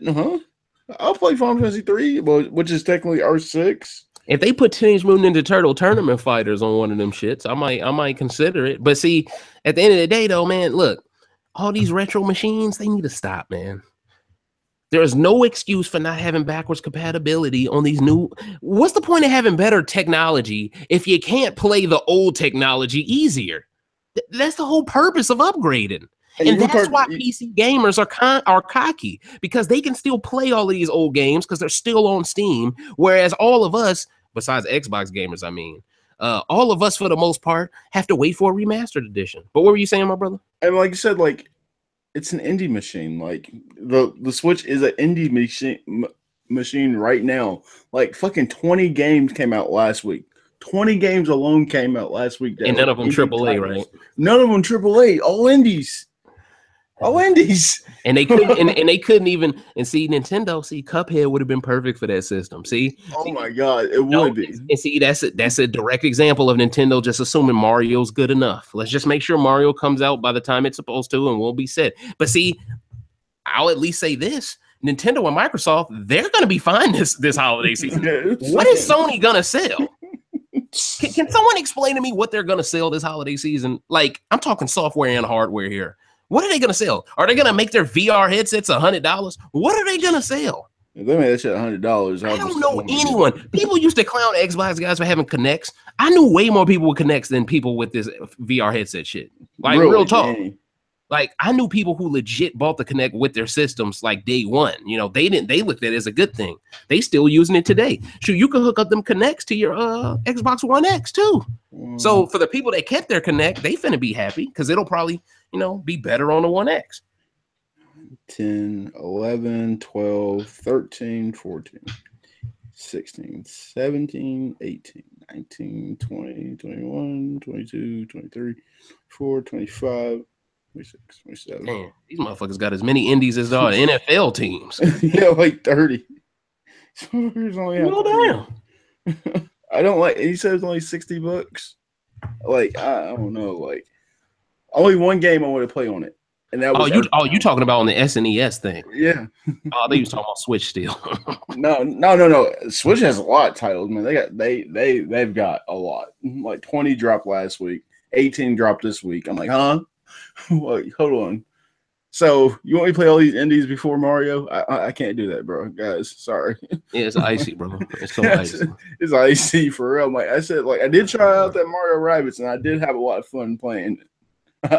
Like, I really did have a lot of fun playing it because I think I did a poll like on Twitter that said, should I get Destiny or should I get Mario Rabbids? And everyone's like, you'll get Destiny because it's this, but you'll have a lot more fun playing Mario Rabbids. Man, you know hot take alert. Mario. You know what? Just get Mario Rabbids. I was like, okay. Man, we need to start calling that game Mario Tragic. Man, that shit is trash, bro. Bro, what? I saw that shit at E3, bro. That shit lame, bro. We really out here spending bread on rabbits, bro. With these, shit is fun. It's really fun, bro. Listen, it's you know fun the Switch ain't got shit when y'all happy about rabbits, okay? It was fun as hell, bro. Rabbits, bro. You mean to tell me you willing to buy that over Pokken Tournament EX? Something wrong, Barry. Something's really wrong. I tried the demo with Pokken Tournament. That shit was fun as hell too. Man, you know damn well you need to review that. Now that's some shit. You review that, right? Ooh, bro, you know Pokemon, man, kids in general have nothing but time on their hands. If you can review games that kids will go out of their way to see, man, get a fan base quickly with that shit. Because kids, they just want to see people review games that they play. Okay, now let's, like, this is the last topic, because, like, this is going to be the hottest one for you. Dun, dun, dun. Like, I'll go ahead and say for a record, like, I feel like I'm in your camp with certain video games, and then certain times I'm not. That's just the way video games should be, and that shows different personalities. What is your opinion on how to review a game? Okay, what is my opinion on how to review a game? Yeah, right. I mean, okay, well, I can only speak on what I look for when people review games because I've never reviewed one. What I look for is enthusiasm, passion, charisma, which I guess kind of all fit in the same category. I'll just say charisma. I'm looking for charisma. I'm looking for knowledge on the subject matter. I'm looking for a unique perspective on it. And I'm looking for someone to be willing to say something that they don't even 100% believe, but they know will be something that could, you know, cause a little controversy. Like, I'm looking for people, when they do their reviews, I'm looking for someone that's not scared to offend, because you see the guy that gave 2K18 a 3 out of 10, they reprimanded the shit out of him, and he had to go ahead and change the score. You feel me? He still didn't change the score. Oh, he didn't? They made it seem like he changed it. He said, nope, they took it off, and then they were making sure, like they said, 2K never responded, never messaged them, so they put the score back up. But so that implies if they would have messaged them, they wouldn't have put it back up? Yeah, they thought they were getting like some, like they say, hey, can you pull the score back to like review it again? You know what that lets me know? That lets me know they gave them a review copy. That's what that lets, because otherwise, motherfucker, man, get off my dick, man. I have a right to my opinion. I have a right to free speech. You can't bully ball me into not giving your game a bad score if I don't like it. This, you know, like you say, like for real. And that's because of Sony. Sony created all of this bad journalism we got today. It wasn't Microsoft. Microsoft used to pay motherfuckers to say positive things about their video, but Microsoft would always have a deal with them people in non-disclosure agreements that specifically stated you have to tell the audience that you're being sponsored by us in this video. See, Microsoft was the one who told people that they have to let the audience know this is a sponsored video before they give them all these compliments. Sony, they'll tell them, oh, don't worry, you don't have to let them know. Just go ahead and suck our dicks for 30 minutes. You know, like, and that's my problem. When people are getting paid off to give something a 9 over an 8, then the credibility is all gone. And now you got people buying games based off of this guy's opinion who used to be credible, but now he's not. You feel me? And he don't care because his bank check fat, you know, but the gamer who buys the game and actually is playing it after this motherfucker is long gone and done with the game, because most of these guys, they got to be on to the next game to review, just like you. So a lot of times these people are on time windows. They got deadlines. They're out here rushing through these games, and that's why they can't truly love the game, because they're in such a rush to complete it. Mm-hmm. I know the average person the average person's job is not playing the game, so they can only play it for like 2 hours a day or something like that. These guys are playing it like for 12 hours straight, rushing to grind to finish it because they want their review to be out first. Yeah, and like especially when the embargo goes up, it's like I've seen it just here on YouTube. It's just that like when that embargo goes up, it's like boom, boom, boom, like back to back. Like there's like, and like for me having to wait for the actual review, the game to come out, it's like I gotta like do it a certain different way. You know what I'm saying? It's like a different stretch of like, damn, like no matter what game I try to play, IGN or Game Informer or GameSpot has already had the review up. So it's like I gotta work that grind towards like, hey, if I work for y'all, I'm gonna tell you like it is. Like exactly. And this is one more extra thing I want to say about ACG, the game reviewer. The thing I like about him is at the end of each game review, he doesn't give the game a score. Exactly. He ranks the game on a buy, rent, or wait for a discount. Right? Oh, you're talking about like before you buy? Well, no, all of his games, when it's time for him to rate them at the end and give his score, he says, I rate games based off of a buy, rent, wait, or ignore score. So like if it's trash, you ignore it. If it's decent but has problems, you wait. If it's a game that's good but is really short and not worth the 60, you rent. And if it's a game everyone should get, he says buy. And I like that because just rating a game out of 10 is so deceiving, bro. It's like a game rated a 7. What does that really mean? You know how many Dragon Ball Z games in the past rated 7 that were cold as fuck? Like Budokai Tenkaichi? You feel me? They rated them shits like 7.2s. Those were the best Dragon Ball Z's ever made. Yeah. So it comes down to sometimes the reviewer isn't even into the shit he's reviewing. Now, to a certain extent, that's a good thing because he's unbiased. He's not going into it prepared to give it a 10 immediately. You know, he's not just over here having an orgasm over the fanfare. I mean, the fan, what do they call Fandom, it? Pretty much. Yeah. No, they call it fan service. There we go. Fan you know, service. Exactly. He's like, oh, thirsty as hell, just over the computer screen. But like at the end of the day, man, I really do think gaming can turn this entire thing around. And I think Xbox is going to have to be the ones to spearhead it turning around because I think Sony got lost in the sauce in this generation. Sony started getting that money like Microsoft was getting last gen, and they started realizing, wait, we don't need to drop hella exclusives when we have the strongest console.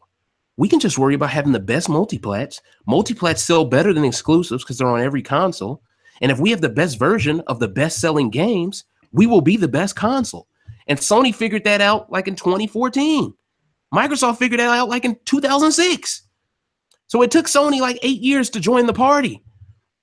And I feel like now, more so than before, they should have been keeping to what their philosophy has always been. Their business mantra has always been exclusives. Exclusive. Games. You know, we ain't seen a Jak and Daxter trailer yet. I need to see that shit. I need to see that shit. Like, I want Jak and Daxter. Fuck Ratchet and Clank. We've seen enough of this shit. Okay, like we've seen enough of Drake, Uncharted. You know, like we've seen enough of this, bro. Like Last of Us 2, and then you got that other game. There's another zombie game. It's like, oh, okay, all right. What, Death Stranding, or are you talking about Days Gone? Days Gone. And that looks decent, but it looks too Sons of Anarchy-ish for me. You know what I'm saying? It looks like Sons of Anarchy Zombie Edition. That's all it looks like. I was like, whoa, is this Sons of Anarchy? Call this shit the Walking Anarchy. You know what I mean? Fuck out of here, man. Sons of the Dead looking ass. That's an even doper name, Sons of the Dead. Sons of the Dead. You know? And see, that's the thing. I mean, Xbox is still getting State of Decay 2, which is another game that looks pretty cool. You know, if I'm Xbox, I think the game that they need to, first off, I think they need to bring that game Scalebound. I think they need to bring that back now that the One X is coming. I think that's the perfect game for the One X. Man, that's the one. And that's why mark my words, bro. I think behind the scenes Microsoft are working on that game still, but I think they told people it's canceled. That way everyone's expectations of the game are gone. And I think, mark my words, I think that shit's going to be ready next year. I can't put my finger on it, but I just can't see you having the most powerful system now and spending money on R&D to start a new IP when you have a new IP that hasn't even released yet sitting there. You have the outline of the essay already made. All you got to do is fill in the blanks. You know, Scalebound had potential, and I think it will look incredible on the One X, you know? So I think that's another game, man. If they go ahead and pump the money into it, and they're gonna get so much money from this Cuphead. I mean, the game's only $20, so it's gonna sell like hotcakes. On top of that, every single reviewer, like you said, 10s across the board, every single reviewer is saying ahead of time it's a hard game, but it's great, and it's good that it's hard. If Xbox can now start a new wave of games having difficulty again, oh my God, all of a sudden hardcore gaming is back to being cool. Oh my God. And that's all we really want is hardcore gamers, man. That's all we need, really. Just because we can talk difficulty. Like I said, we can all talk shit, but at the end of the day, we're all in the same industry and we just work together. Like, we need to go ahead and work better towards it. Like we talk shit about Sony, but like we want you to come back to senses, Sony. And let's be real. The biggest reason why a lot of people didn't like Kingdom Hearts 2 compared to 1 was it was too easy. Yeah. Everyone played on proud mode because it felt too easy on the normal mode. Yeah, I played on proud mode. Exactly. Proud mode was easy. It's like And see, that's the thing, man. You know, the beta male mentality of gaming right now suggests that you should make every game difficult if you're going to put microtransactions to make it easier. The only way a game is difficult these days is if it comes with a microtransaction. Would you like to pay to make this more fun? You know, and we need to stop that, man. Yeah. But like I said, like, do you feel like Kingdom Hearts is a cult classic? I think Kingdom Hearts is definitely a cult classic, and it's because it has a true cult fan base. Everybody knows about Kingdom Hearts, but didn't everyone like it when they were a kid? You know, it's funny. Kingdom Hearts came out around the time where puberty first hit for a lot of us, and we were at that age where Disney movies were kind of like, we love them because they raised us, but at the same time, you want to appear to these hoes like you're mature. So, like, you're doing all of these things that aren't natural. You're becoming the antithesis of who you really are just to try to get your hand on some ass cheeks. And I think Kingdom Hearts was able to rein us back in and not make us want to be grown too fast. And I think Kingdom Hearts helped a lot of people from having babies when they were 14. Yeah. But like, I know some people that try to go back and play Kingdom Hearts, like, because they got the remasters, they're like, I just don't care about this fucking game anymore. I'm like, I don't know, man. I think it's because I took you know what? They have a point there because Perry, we got to remember here, the majority of Kingdom Hearts gamers, they didn't play no 358 divided by 2. They didn't play no Recoded, no Chains of Memories. They didn't play none of these handheld versions. It's either 1, 2, or nothing. Or they might play some Final Mix Plus. No, Final Mix and stuff. They might play that because it's like an assortment of all the games, right? They might play that. But for the most part, a lot of these gamers, they not with that handheld Kingdom Hearts shit, bro, because it feels awkward. Kingdom Hearts is a game you need a big screen for. You know, I don't want to damn near break my neck looking down at a system while I'm playing Kingdom Hearts, fam. Like, that's just not how I was brought up on Kingdom Hearts. Some games I just don't like mobile. And Kingdom Hearts is one of them. I've played the 3DS demo of it. I thought that shit was dope. The Kingdom Hearts game. I played the demo to that. I thought it was pretty fucking cool and clean. But, you know, without a controller pad, I couldn't see myself ever finishing that demo, you know, because it would have just been awkward. But at the end of the day, man, Kingdom Hearts is definitely a cult classic. But I agree with the person that said that because it's been too long, Perry. It was almost like it almost feels like this delay happened because they didn't have enough new universes to go to. It's almost like they just was like sitting around waiting for more movies to drop to have more things to build from, because they've already been to Pirates of the Caribbean. I mean, you can go back to those places, but damn, you've already been to Lion King once, but you already been to Aladdin twice. You already been to Beauty and the Beast twice, you know, and they got a new Beauty and the Beast movie. What are you going to do? Reboot Beauty and the Beast for Kingdom Hearts 3 and act like he's never met the Beast before? Like, I mean, there's certain things you can't go back to with 3. So I don't know, man. You know, I don't know. And I think Kingdom Hearts is in dire need to change from teen to mature. I think they need to change to a mature game.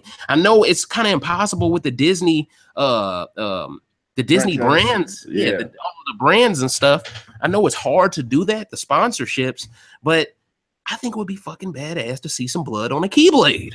I think it would be badass. Yeah, that would be cool. Then it's like, oh, damn. But then again, if they're unwilling to make Final Fantasy 15 mature, then I doubt they'll make Kingdom Hearts mature. Well, you know, that project's about to come to an end. Thank God. What's about to come to an end? Final Fantasy? Yeah, 15. They're still releasing DLC? Yeah, that's why I haven't played it. Oh, that's impressive. You know, that's a game I might try again on the One X. I don't know. All of a sudden, niggas got a bad catalog. Look good, though. Like you said, hey man, this game ass, but it looked good on this One X though. just the fact that I'll be able to enhance that so much more. It's like, huh? Exactly, man. You see the way he teleported on that enhanced side of the game? That's cool. But yeah, man, I already told Perry that I was interested in maybe getting Witcher 3 Complete Edition for the One X. There's so many things now. I kind of just want to go back to renting games now just to see it on the One X. I'm just very excited to just see the difference. Like man, and see, I've been such a long time away from gaming, console gaming itself. I think the minute I put a game into that One X, it's going to look way better than I expect because I haven't been looking at any graphics. So the jump is going to be immediate for me as opposed to someone who's maybe been playing PC or a pro this whole time until. So actually, I talked to one of my friends. He said he wanted to get a PlayStation for Monster Hunter. I was like, okay, cool, I'll play with you. But he said they want me to get a pro. I was like, oh hell no! Wait, they want you to get a pro for Monster Hunter? No, people were telling him to buy a pro to play Monster Hunter. I said, oh hell no! Sounds like it lags without the pro. See, it says it's superior. I'm like, there's a lot of parody going on all of a sudden. I said a lot of parody. I said you might as well get the One X. She said, no, I'd rather just stick with my Switch. I'm like, okay, whatever.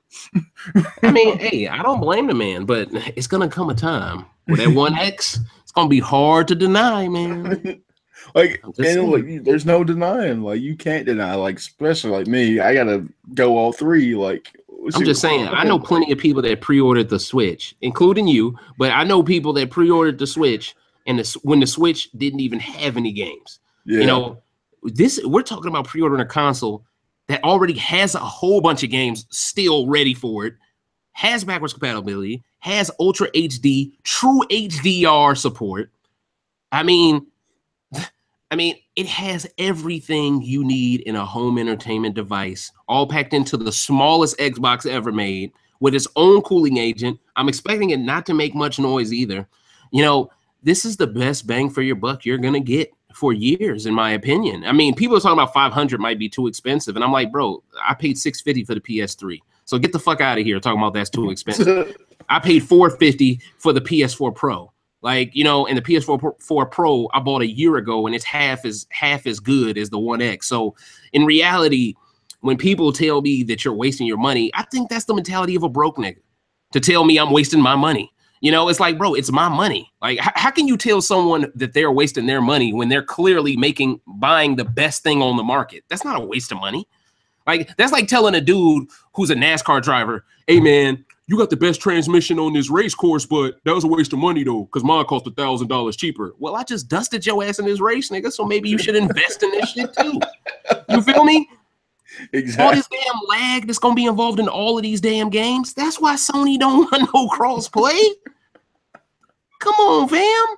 Bro, if y'all niggas lagging on y'all slim PS4s already, imagine how that lag going to be if y'all got to deal with 1X players, bro. They be like, I hate these mouse and keyboard guys. I hate cross-play. And then they look and go, wait, he playing on Xbox?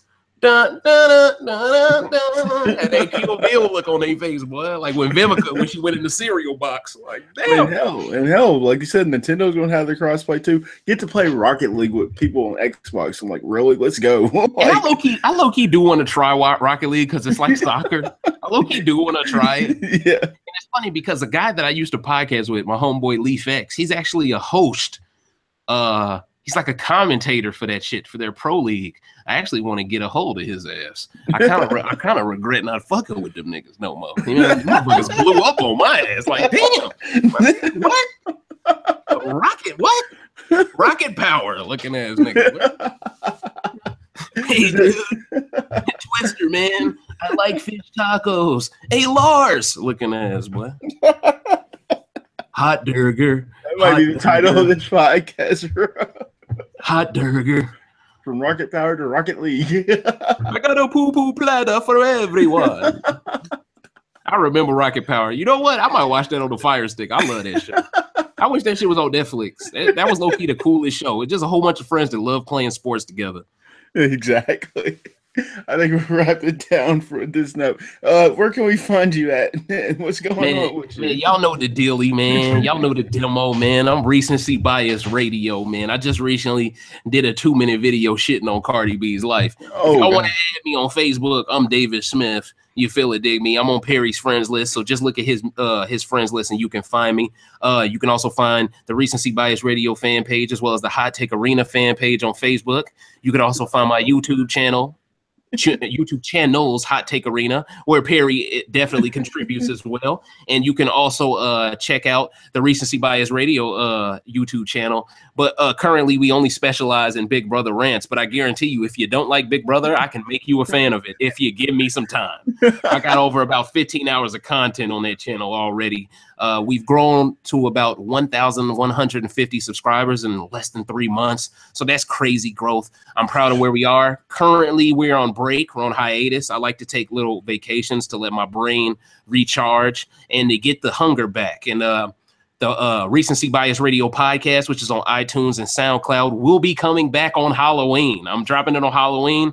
I'm making sure to drop it on Halloween because I think it's just a dope day to drop a podcast.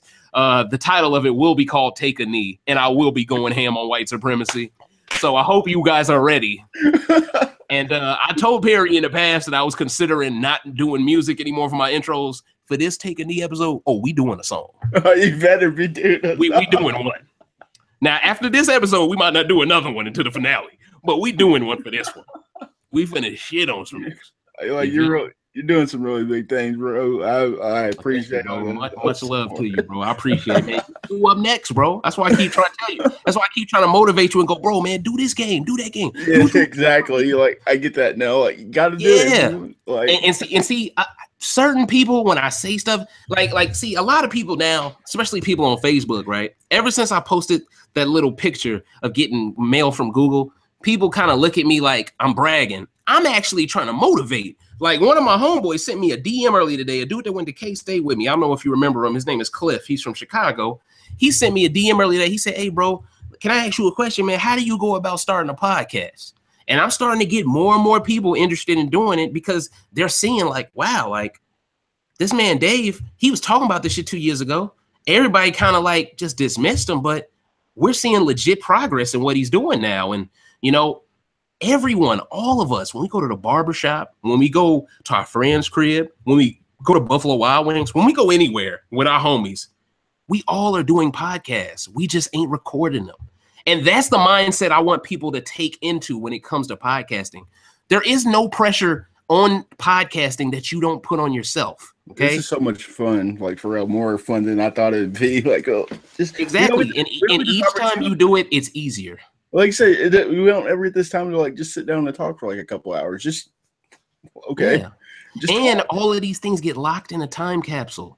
You feel me? You go back like a year later. See, Perry, this is Perry's first like full year in the game coming up, so he's gonna be able to go back and listen to his first ever one and go, wow. Yeah. You know, like he's gonna be able to critique himself and go, wow, I was nervous on that one, or wow, I couldn't get my words out on that one, or wow, man, we came a long way from this one. You know, and see, that continuity is important because when people see the journey, they respect your destination much more. Exactly. So I just wanted to end it with some deep shit. See, y'all think I can give y'all some deep shit. Yeah, I've been talking shit for 2 hours, but see, I want some people, brother, too now. You feel me, coach? And this has been Awarded Influence episode 24. We might actually shorten it down, just call it Awoi Gaming. I've been thinking the Black Mamba episode. But yeah, man, yeah, you definitely should shorten it to just Awoi Gaming. Just quick, it rolls off the tongue. Yeah. Part of me kind of wishes Recency Bias Radio was a little quicker to pronounce, but at this point, everyone can.